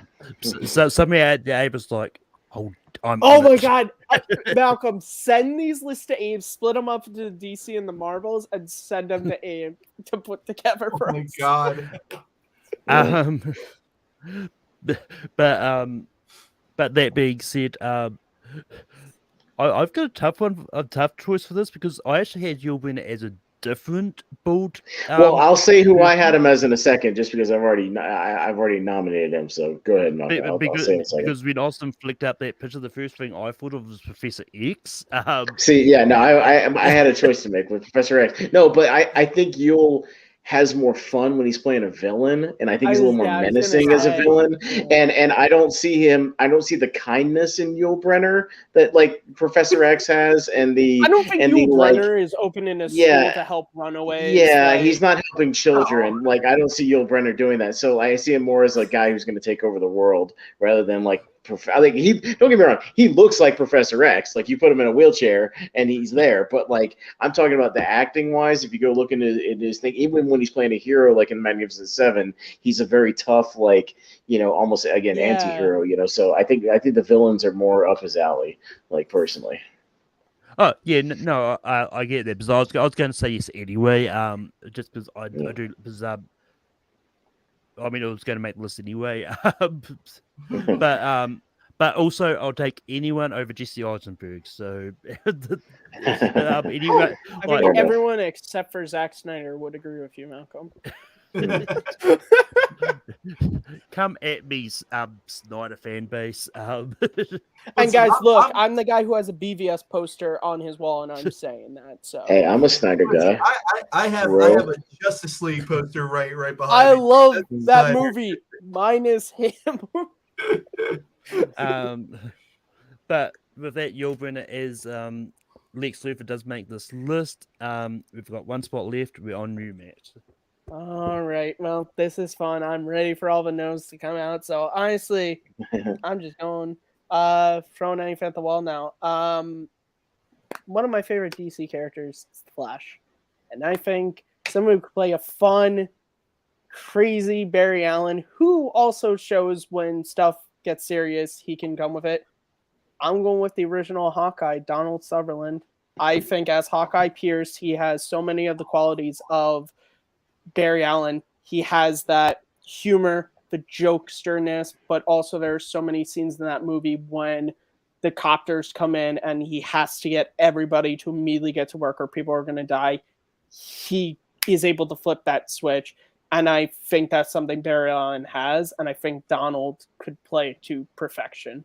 So Donald Sutherland is the Flash. Andres, what do you say about Donald Sutherland as the Flash?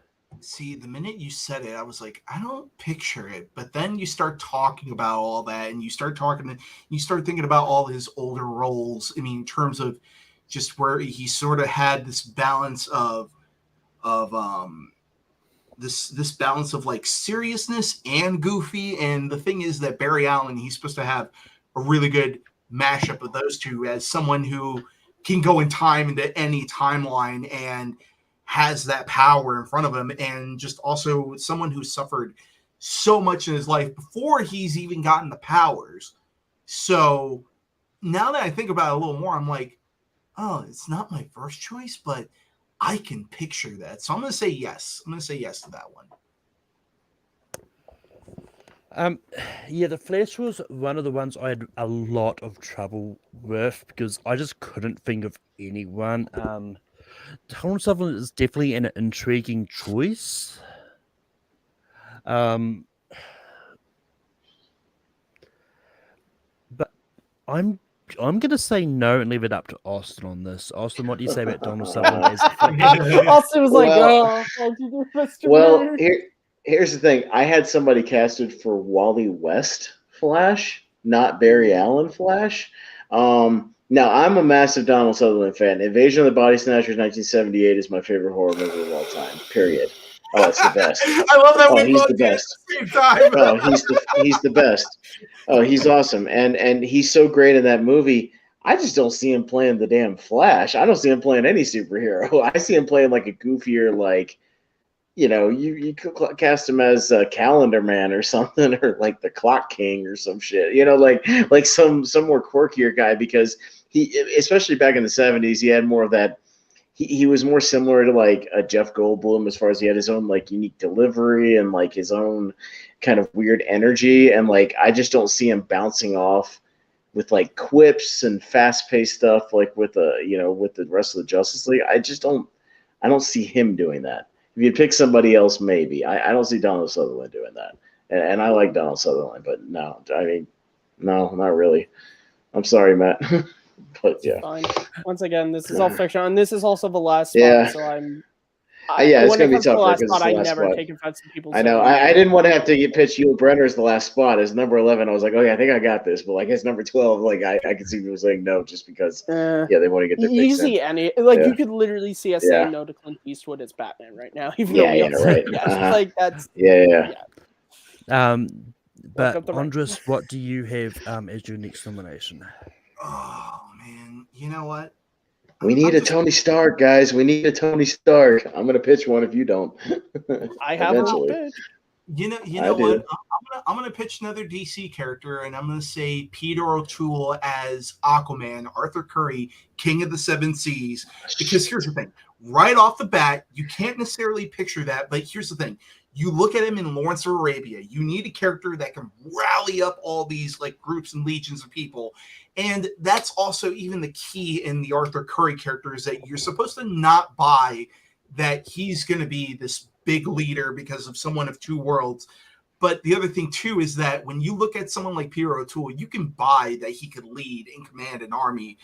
And he looks more closer to the comic book version of Arthur Curry. Yeah. But again, picturing Peter O'Toole, Gregory Peck, Clint Eastwood, Yul Brenner, like I'm picturing all of them together facing one another, and that all meshes to me. So there you go. Yeah, this is. See, I've never really liked Aquaman as a character. Like he's just one of those ones I really wouldn't care if I ever saw a movie of, to be honest. Peter O'Toole is definitely an intriguing casting, but I'm just gonna say no, just because I don't see it. Austin, what do you say about Peter O'Toole? Man, you know what? Because I had one other person as Aquaman, but man, when I pulled up this picture from fucking Lawrence of Arabia, dude, he looks like Arthur Curry, man. Look at him. He looks just like him, man. Dude. See, I originally had Burt Lancaster as Aquaman. That's actually too, yeah. So you know what? Yeah, I'm gonna throw you a bone, Andre. So I'm gonna say yes. So I'll leave it on Matt. Yeah. Matt, what do you say about Peter O'Toole as Aquaman? Andres, it is recognized that you have a funny sense of fun. Anytime Lawrence of Arabia gets rough, I gotta say that. I gotta say no, because when you were talking about that, and now this maybe comes from maybe it's just because I was just reading some old Fantastic Four comics. I was thinking he fits better as Submariner if we're talking about ocean faring characters, just because I'm thinking in Lawrence of Arabia, he's not the hero of that movie. No. He's not. And so that's why I'm just like, I'm thinking him more of like an anti-hero Submariner than the Golden Age Arthur Curry. So I gotta say no. I'm sorry, man. It's an interesting pick for sure. Mm-hmm. And it gave me the option to say one of my favorite movie quotes of all time. So is not minding that this pick got passed. Malcolm, bring up Arnold. Let's do it. I am not. Fine, then I'll do because, it. and I'm sorry, but I'm also myself. not going to bring up a Tony Stark Iron Man either, because I was looking at my list. There's one pick that I really wanted to bring up, and I wasn't going to come back round to me, but now that I'm here, I'm going to do it just in case this is going to be the last pick. I'm going to bring up the late, great Sidney Poitier as T'Challa Black Panther. Shit. Look, I looked up a picture of him, and this is one that came straight to my mind when I saw this, because there's something about the picture of a young Sidney Poitier that does actually look really remarkably like Chadwick Boseman. And somewhere up there, they're probably having tea together. It's like, ooh, that would be good. but yeah, I'm just going to leave it at that. Austin, what do you say about Sidney Poitier as Black Panther?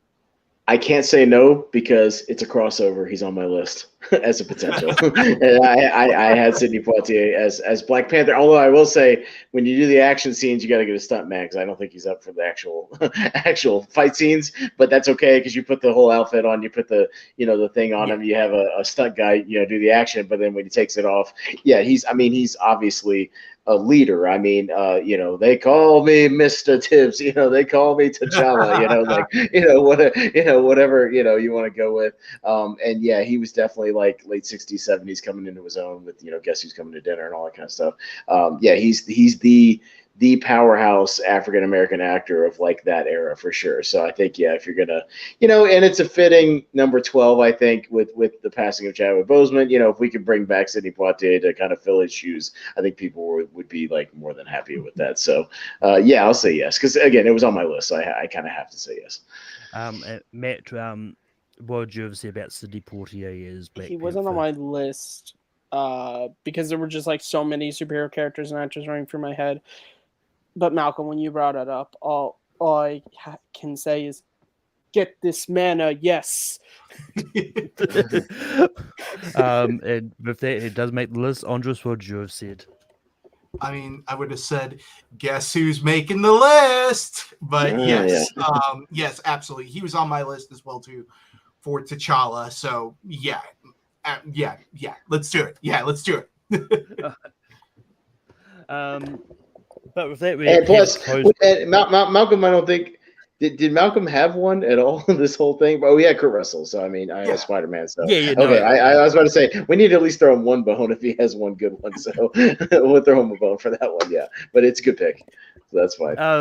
But with that, we have reached the end of this list. Austin, what are some of your honorable mentions that you have? Oh, okay. So let me go through my list here and see which ones didn't get picked up. Okay, so because my list was long. Of potentials. And again, I'm not mad about any of these not making it because it's obviously a hypothetical, whatever. Yeah. But like I said earlier, James Dean as Spider-Man, I think could have been interesting if you go with a little more edgy Spider-Man. Clark Gable as Tony Stark. It's a natural. I mean, that's what I would have pitched next. Clark Gable killing it as Tony Stark. Yeah, that would have been good. I potentially had Jane Fonda as Wonder Woman, like Barbarella style Jane Fonda. Like she could have killed it. I had Steve McQueen as Hal Jordan, Green Lantern. Solid. So Carl Weathers. So Interesting. Yeah. For Wally West, I had a redheaded, lanky, funny guy. I had Ron Howard, circa like American Graffiti, as Wally West. So I mean, do with that what you will. Burt Lancaster, like I said, for a potential Aquaman, or Kirk Douglas. I think either one of them could have killed Aquaman. So for potential Nick Fury, we had one Shaft play Nick Fury. Why not Richard Roundtree, the original Shaft, play Nick Fury as well? Just back in the day, I think it would be a perfect, come around. I had either Robert Redford as Superman or Tony Stark. I think Robert Redford was one of the original picks for Superman, anyways, on the short list with Christopher Reeve. So like they were considering him anyways. So yeah, so I think that would have been a nice fit. For X-Men's Storm, there is no more perfect casting than Pam Grier of 70s Pam Grier as Storm. Would have been like the best like Storm ever. So for Loki, I had the great Christopher Lee, I think, a tall, imposing British dude, man, just him going back and forth with somebody would be the shit. For Rhodey, see, I went deep. For Rhodey, the right hand of Tony Stark, military man, I had Fred the Hammer Williamson, another black exploitation actor. So that's just me. This one's a given. Shang-Chi, Bruce Lee, easy. Oh yeah. No, Bruce Lee is Shang-Chi. Easy. Who said Bruce Lee did not have the 10 rings on him back in the day? Yeah, right. Yeah. For Wolverine, a 70s Jack Nicholson. Just think about it. Could have done it. Scarlet Witch, Faye Dunaway. I had young Sylvester Stallone as the Punisher. I had General Thaddeus Ross as Lee Marvin from The Dirty Dozen. Easy. That's good. As the voice of Thanos pre-Star Wars, James Earl Jones. He could have been Thanos instead of Darth Vader. There you go. Post Star Wars, he could have done it. Yeah, he could have done it too. And like I said earlier, Ant-Man, I would have had Peter Sellers as Ant-Man. I thought he would have been a cool little Ant-Man. So yeah, sorry, long list, but I had a lot of. I thought long and hard about a lot of these, and was just coming up with stuff at work all day today. So just whatever, get him out there. But you Matt, what are some honorable mentions that you had?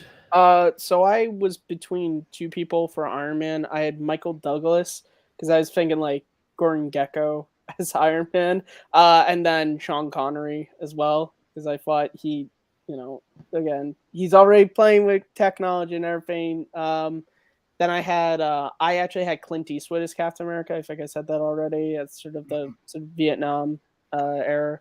I was thinking Kurt Russell as because Kurt Russell, we know he likes to be funny.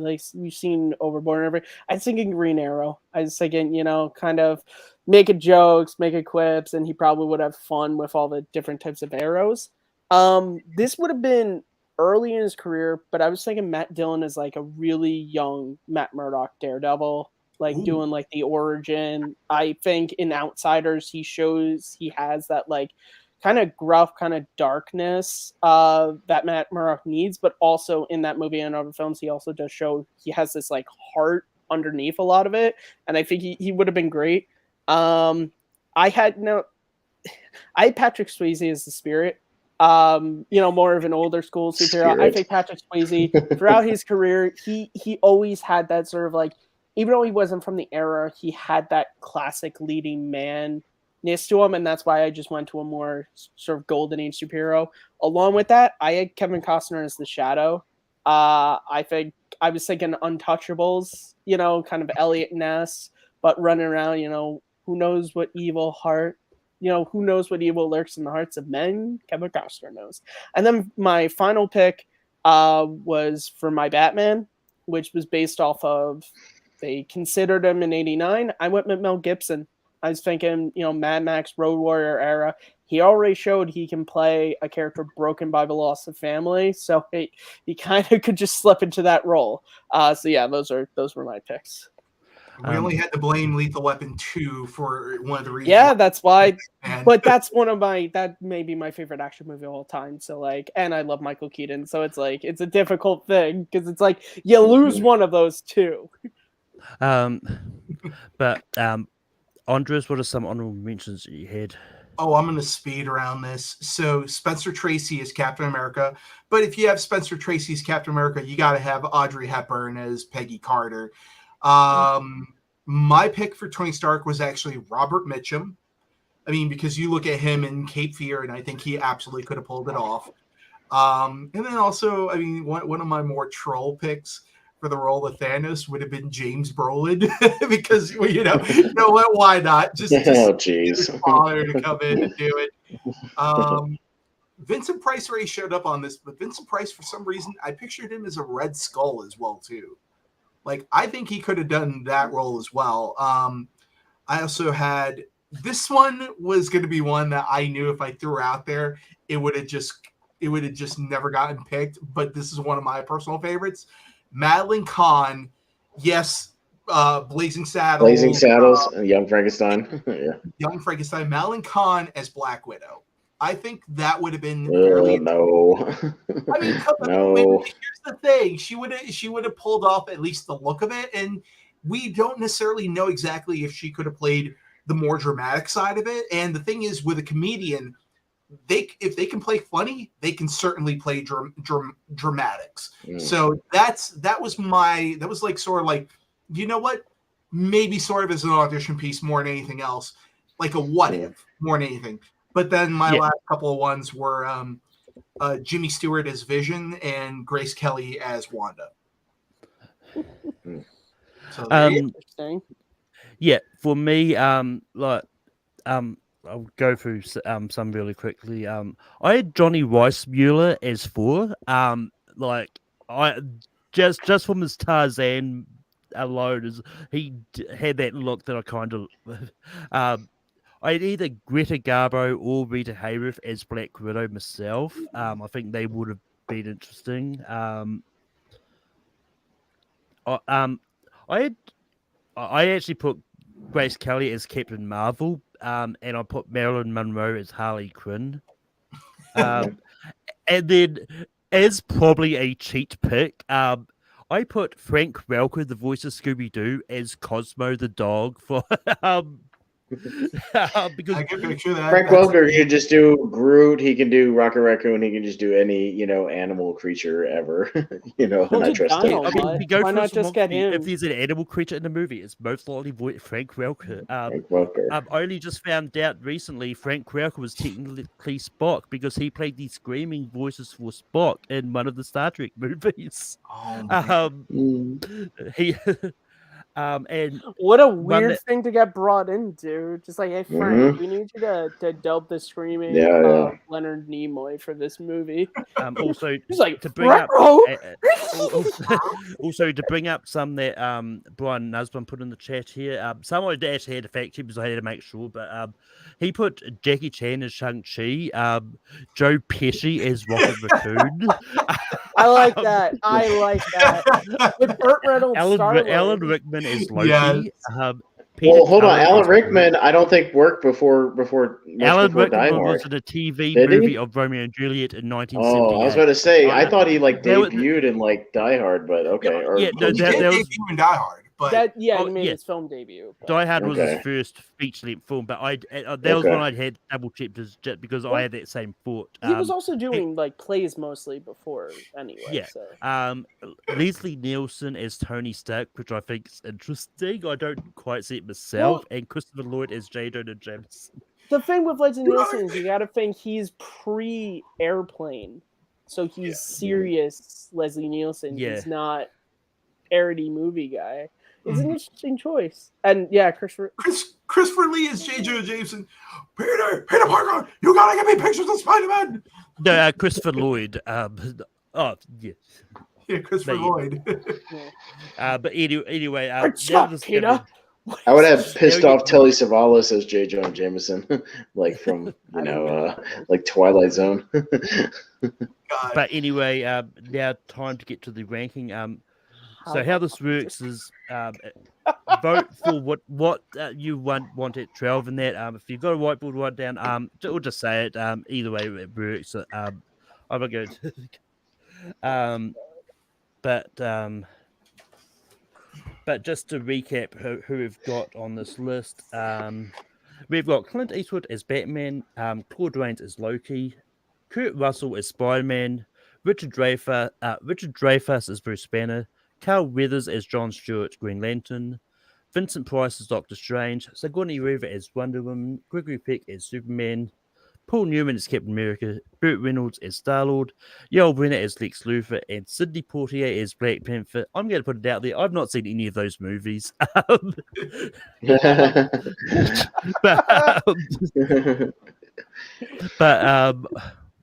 Austin, what do you have at 12? Just the one I'm least enthusiastic about on the list. Burt Reynolds as Starlord. Matt. I'm going with one of the only ones I think I said no to, which is Richard Dreyfuss. And Andres. Ooh, I'm gonna go Burt Reynolds as Starlord, unfortunately. Yeah, I also read that too. It's just one of those ones that I'm not too sure if that character will work too much in that era, but it's still.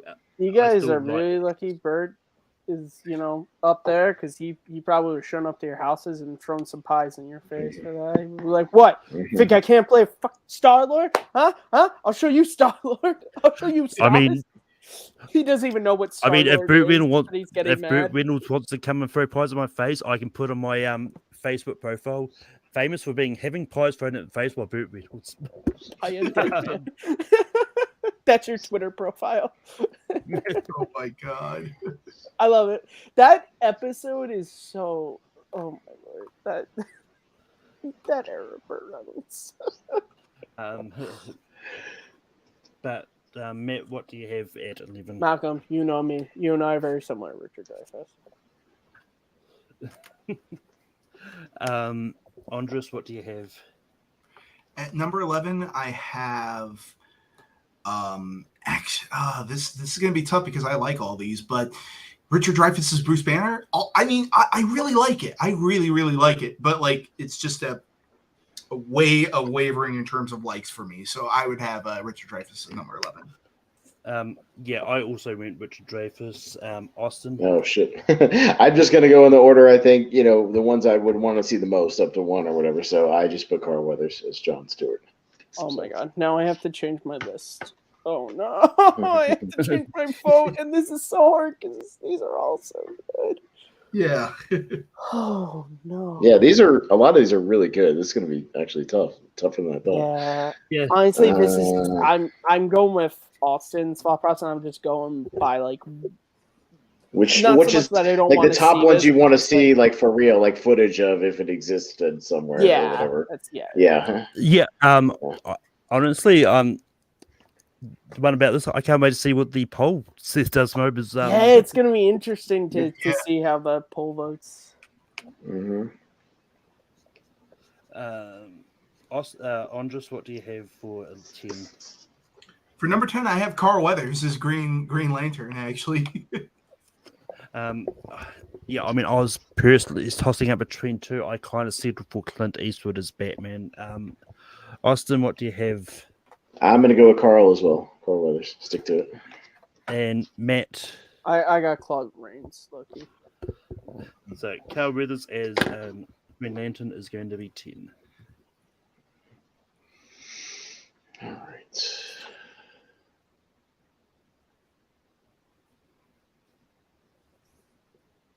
This is like one of the hardest rankums to like rank because it's not like, oh, I've seen this movie. I know my feelings on this. Yeah, I love this movie. I'm trying to imagine a movie. Oh, yeah. I mean, it's the same for me. It was like last time I did a theoretical type of ranking was probably way back in the early days when we did categories that should be in the Oscars. Yeah, it gets rough. Stunt performers, stunt team. Yes. Easy. Yeah. Oh, I'm pretty sure that was what we voted at number 1. Tom Cruise would have like 900 Oscars at this point. Yeah, that's fine. I'm sticking with Clint Eastwood on this. Austin? Just because I voted no for him because I just couldn't see it. Gregory Peck as Superman. Matt? Malcolm, you and me, we're brothers with me not changing my list, so Claude Reigns. And Andres. I have at number 9, Vincent Price, actually. Oh crap! So in a 4-way tie, so if someone in the chat, Brian, I think is in we've got Clint Eastwood.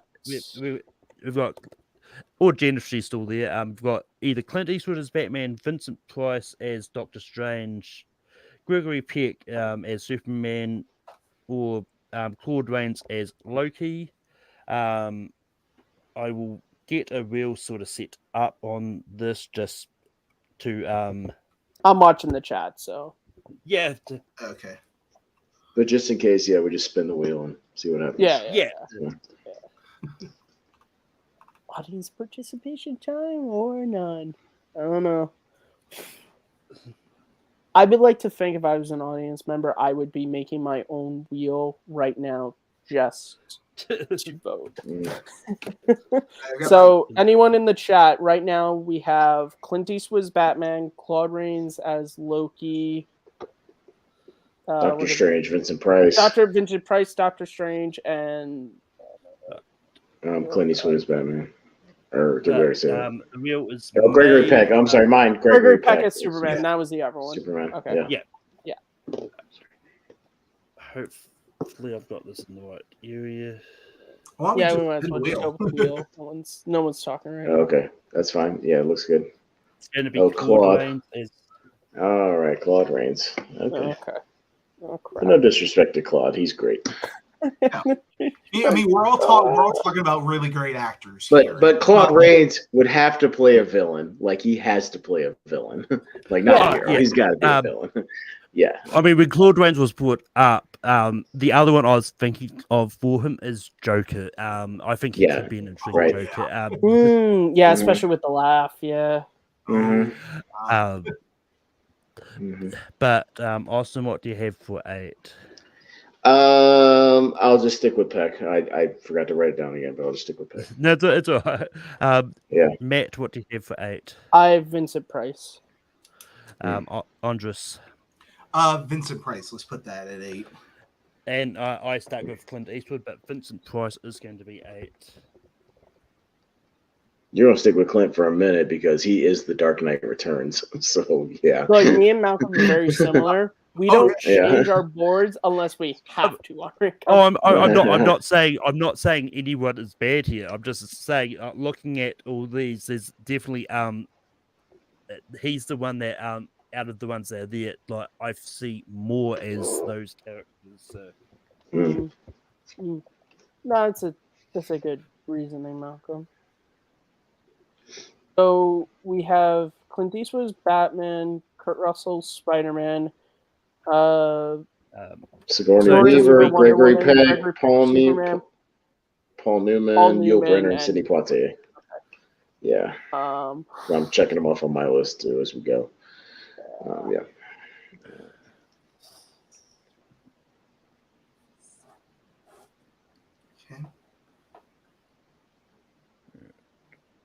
All right, for number 7, Matt, what do you have? Because I don't have anything right now.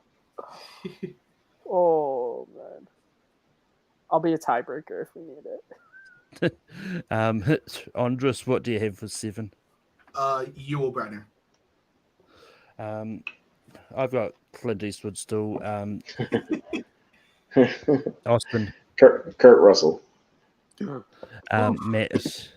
I'll put Yul Brynner at 7.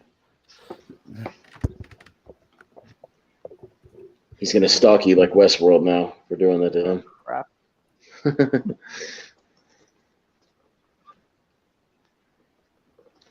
It's okay. I'll just call Moses. I'll get Charlton Heston up here. He'll do it again. I'm saying that and thinking of Charlton Heston could have been 4. Why wasn't that on my list? I'm just thinking about that now. But yeah, I mean, in looking at this with Gregory Peck as Superman, who would you cast as his Lois Lane? That's. I got to look at actresses from like around. Ava Gardner. Yeah, but one of the but Andres, what do you have for 6? For 6, I have Paul Newman. You know what I've got still. Austin. Kurt. Matt. I got Clint. Oh shit. He's going in there. There he goes. Sorry, man. He's the man with no name, damn it. No, he's one of my Batman favorite guys. has a name. He says no, Batman's always the person who says his name. No. than It's just anyone else. for a few dollars more is one of my favorite movies of all time. I fucking love Oh, dude, that whole trilogy is some of the stuff that made me a Western fan. So great. He's so good. And I still say one day when he passes away, his son's going to play him in a biopic, and it's going to be awesome. Oh, yeah. There's been pictures of him, like, dressed up as the man with no name. It's like uncanny. It's put ridiculous. young, like, it's so uncanny. It's I can't. – It's going to happen, and it's going to be great because I think it's got Eastwood's great. Don't worry. I'll pull up a picture in just a minute and show everybody at the end of the show. Awesome. He's like the carrot top of Rankum. He just has stuff to keep pulling up. Let me see what else I got in the bag. I did my research. But Austin, what do you have for 5? Kurt. I'm going to stick with it and pull a Malcolm. Kurt. Matt. I have Sydney. Andres. I'm going to stick with Paul Newman. I went Gregory Peck. Oh my god. Oh. Okay, I'll switch mine to Gregory Peck. Gregory Peck. Yeah, I was gonna say you can change your Peck. Yeah. I switched it back because I didn't think I would get very far with Gregory Peck for a while. All right, so I always feel like that does happen when I think that's why I stopped changing my board, because every time I did, then someone would be like, "Oh, now I'm picking this pick, Matt." I'm like, "Crap, no! Why?" It's like, I mean, at least we don't have a Daredevil that got saved that ends up hey, with number 3. that is one of my finest moments on this show, on this channel. Okay. But just to recap, who we've got Sidney Poitier as Black Panther, Paul Newman as Captain America, Sigourney Weaver as Wonder Woman, and Kurt Russell as Spiderman. That's a strong, top. It's a good list. Yeah. This is where it's going to get hard. Yeah. Oh, right here? It was at number 12. Yeah, this entire thing. It wasn't Austin. What's your first pick? Well, not my first one. Never mind. I wasn't enthusiastic about Burt Reynolds, but that was the only one. But Matt, what do you have? But Matt, what do you have for 4? I still got Sydney. Andres. I still got Paul Newman. It's just going to be 4. Yeah, it's going to split the whole thing. Yeah, I'm sorry, Matt. I can see the other 3 more. It's Kurt Russell. Don't, you mother effer. It's Kurt. Yeah, you are dead to me, Malcolm. Kurt Russell was on our list and he was not number 1. You are dead to me. I don't care. You are dead to me. I'm unfriending you. I'm blocking you. You are dead to me. You remind me of Kristen Smith during the musical episode. Do you guys hear that? I feel like a buzzing noise. Weird. Did somebody leave the window open? So weird. So odd. Who's the host of this show? I totally forget. But Andres, what do you have it for 3? For number 4, I'm just still going to say Paul Newman. That'd be a great place to put him. Austin, what do you have for 3? Sydney. Matt. Sydney. Sydney. I realised I didn't actually go to myself, but we've actually still got a tie. I put Paul Newman. Oh God. Oh Jesus. All right, so I'm going to change my answer to Sydney. There we go. Oh, okay. Boom. All right, so now we're voting for number 1, correct? Like what one we correct, most hyped about? Okay. So it's between Paul Newman and Sigourney Weaver. That's like as with most things in life. Top 2, honestly. Paul Newman, Sigourney Weaver. Top 2. Yes. But yeah, I'm not gonna lie. Sidney Poitier was actually going to be number 1. Yeah, Kurt Russell was actually my number 1, Malcolm. Isn't it funny how that works? Clint Eastwood was my number 1 because I brought him up first. I think it's perfect. Did anyone actually? I don't know. Sigourney Weaver was going to be my number 1, so. Hey, where'd you go? Still could be. Yeah, I was about to say is maybe wait till after to say that, but Austin, what do you have at number one? My boy Paul Newman, Cool Hand Lucas cap. Matt, The Queen, Sigourney. Andres, We all know Sigourney Weaver. Sigourney Weaver. Oh, there we go. Hey, I love aliens. What are you gonna do?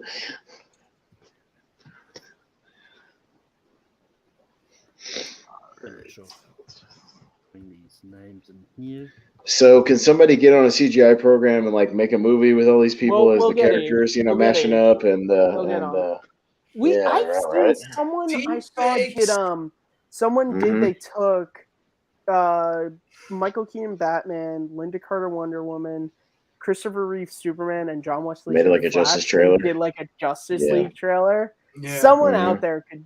The only problem is Yeah. you'd have to get someone really good at like CGI and the like costumes of them. That's the only. Yeah, I mean, there is a guy that I've watched some videos of on YouTube who does a lot of recasting videos, and they've recast like MCU, it just and all that recast a lot of franchises and stuff, and like he does that, he CGIs them into the costumes, and he does it so perfectly. I don't know how he manages it. As you can see from my thumbnails, like all I did was cut the faces off, put them on the bodies. That's all I did. Although my James Dean as Captain America works so well, weirdly enough. James Dean is good too. He's good for a couple of them because he's just so like, square jaw, blonde hair, blue eye, like just all American. He's perfect. I For mean, a couple it of just happened. Like the Yeah. picture that I found, the picture that I found for Captain America had the light on the right side, and I found that a similar picture of James. Is like, yeah, fuck it, this will do that one. But that being said, our top 12. What if superhero movies were made before the 80s? At number 12. We have Burt Reynolds as Starlord. At 11, we got Richard Dreyfuss as Bruce Banner. At 10, we got Carl Weathers as Jon Stewart, Green Lantern. At 9, we got Claude Reigns as Loki. At 8, we got Vincent Price as Doctor Strange. At 7, we got Yul Brynner as Lex Luthor. At 6, we got Clint Eastwood as Batman. At 5, we got Gregory Peck as Superman. At 4, got Kurt Russell as Spiderman. At 3, we got Sidney Poitier as Black Panther. At 2, we got Paul Newman, the salad dressing guy, as Captain America. At 1, we got Sigourney Weaver as Wonder Woman. And what I actually just was thinking about doing that. I'm surprised one that didn't come up was Marlon Brando playing Kingpin. Well, because he's already Jor-El, so that's Yeah, and also Godfather. It's a John Wayne thing. It's like he Yeah. kind of did it already. Yeah, he would go in and like forget his lines and like not want to do anything and like blow up the budget and just act like an ass. So just generally. not like a Thanos to me. Yeah, but that being said, Austin, where can people find you online? Yeah, a couple of places. I guess we're going to do it tomorrow night. We were Jacob Barber and I. We have a podcast about movies. It's over on the Movie Hero Network. Tomorrow night we're going to be doing sort of a redux episode of one of our first episodes where we named just favorite movies from the years from our birth up until now. And there was a couple that were first time watches for us or ones we haven't seen. So we're going to go back and kind of review the ones we wrote them down and do that. But we try to keep it positive over there. It's a good show just for recommendations.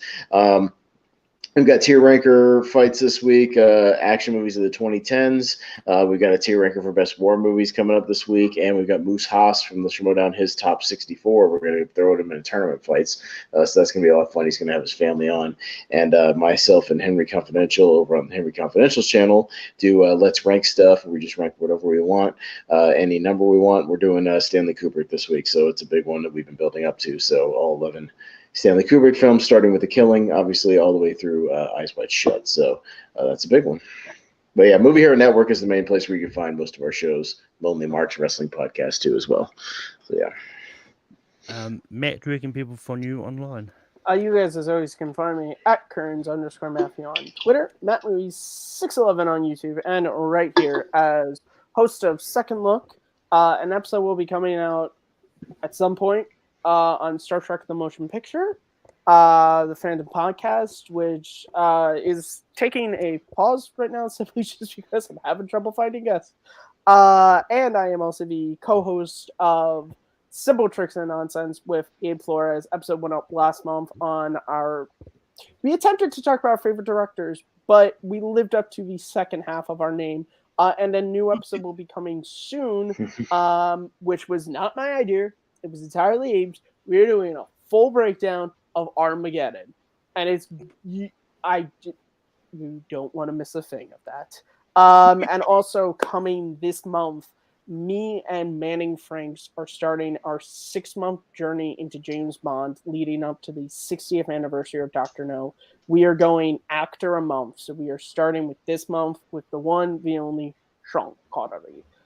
It's going to be a lot of fun. I'm an older school Bond fan. Manning's a newer Bond fan, so it's going to be interesting to sort of see the crossover and the discussions. And I also would be remiss if I did not mention this. Recently, my good friend Michael French over on Retro Blasting released an incredible video called Indiana Jones and the Last Straw, talking about the 2008 toy line.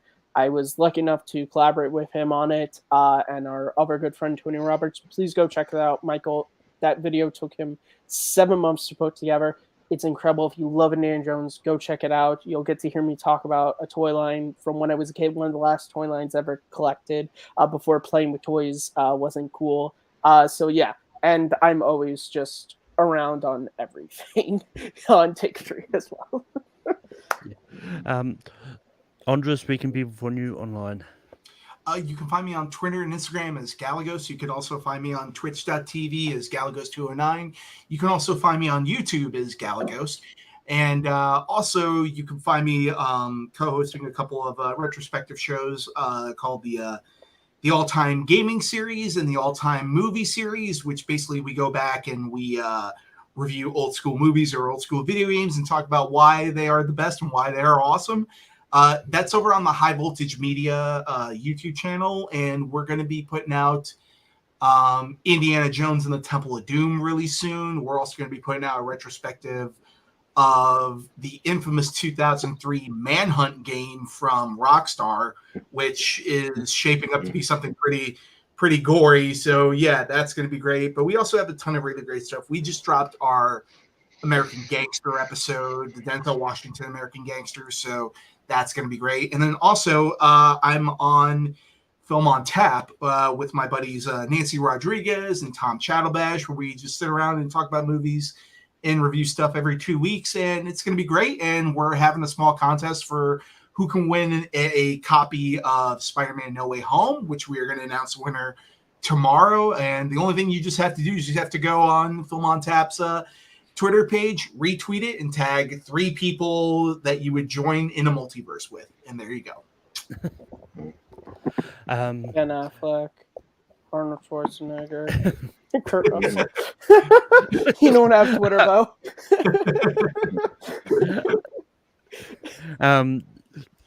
But yeah, you can find me over on Tape for your host Rankin every Saturday. I've got the poll up right now for what you want next week's topic to be. And you can also find me all over the place. I pop up from time to time on Movie Hero Network. I host trivia over on Full Metal. And I think that's all I've got. Malcolm has so many shows he forgets how much he does sometimes. He's like the John Roca of Take 3. I always say that. It's mean I have to start wearing a cowboy hat and a V from Zeta mask. But anyway, there's a lot of fun. It's always good to do something where you don't have to worry about not seeing something. You can actually have fun and play around with this. I'll probably do another one of these at some stage if the topic fits in line. Because I chose to do it this one because I was looking at all my superhero topics I've done. It's like I've done a lot of them. It's like I want to do something that's interesting that I don't need really, and there's only so many times you can top shelf superhero movies or stuff like that. So doing it this way, where you actually are predicting like what before superhero movies were more popular, because I know, like, I think the only two movies that were around before the 80s was Batman 66 and that Superman Mole Man one. No, Superman 78. Well, before that. yeah, well Before that, one. yeah. And then there were also like if you go to like TV, there was like Trial of the Hulk and stuff like that. One thing I'm surprised they didn't do is to tie in with Crisis of Infinite Earth's Arrowverse crossover. I'm surprised they didn't do a Kingdom Come Brandon Ralph toy line, because didn't they? Isn't that what they did the original Crisis for? That to make toys. No, the original Crisis was done to. There was too much DC, and it was done to just reset everything. They were just like, we gotta get rid of shit. But anyway, we finished. Going to see his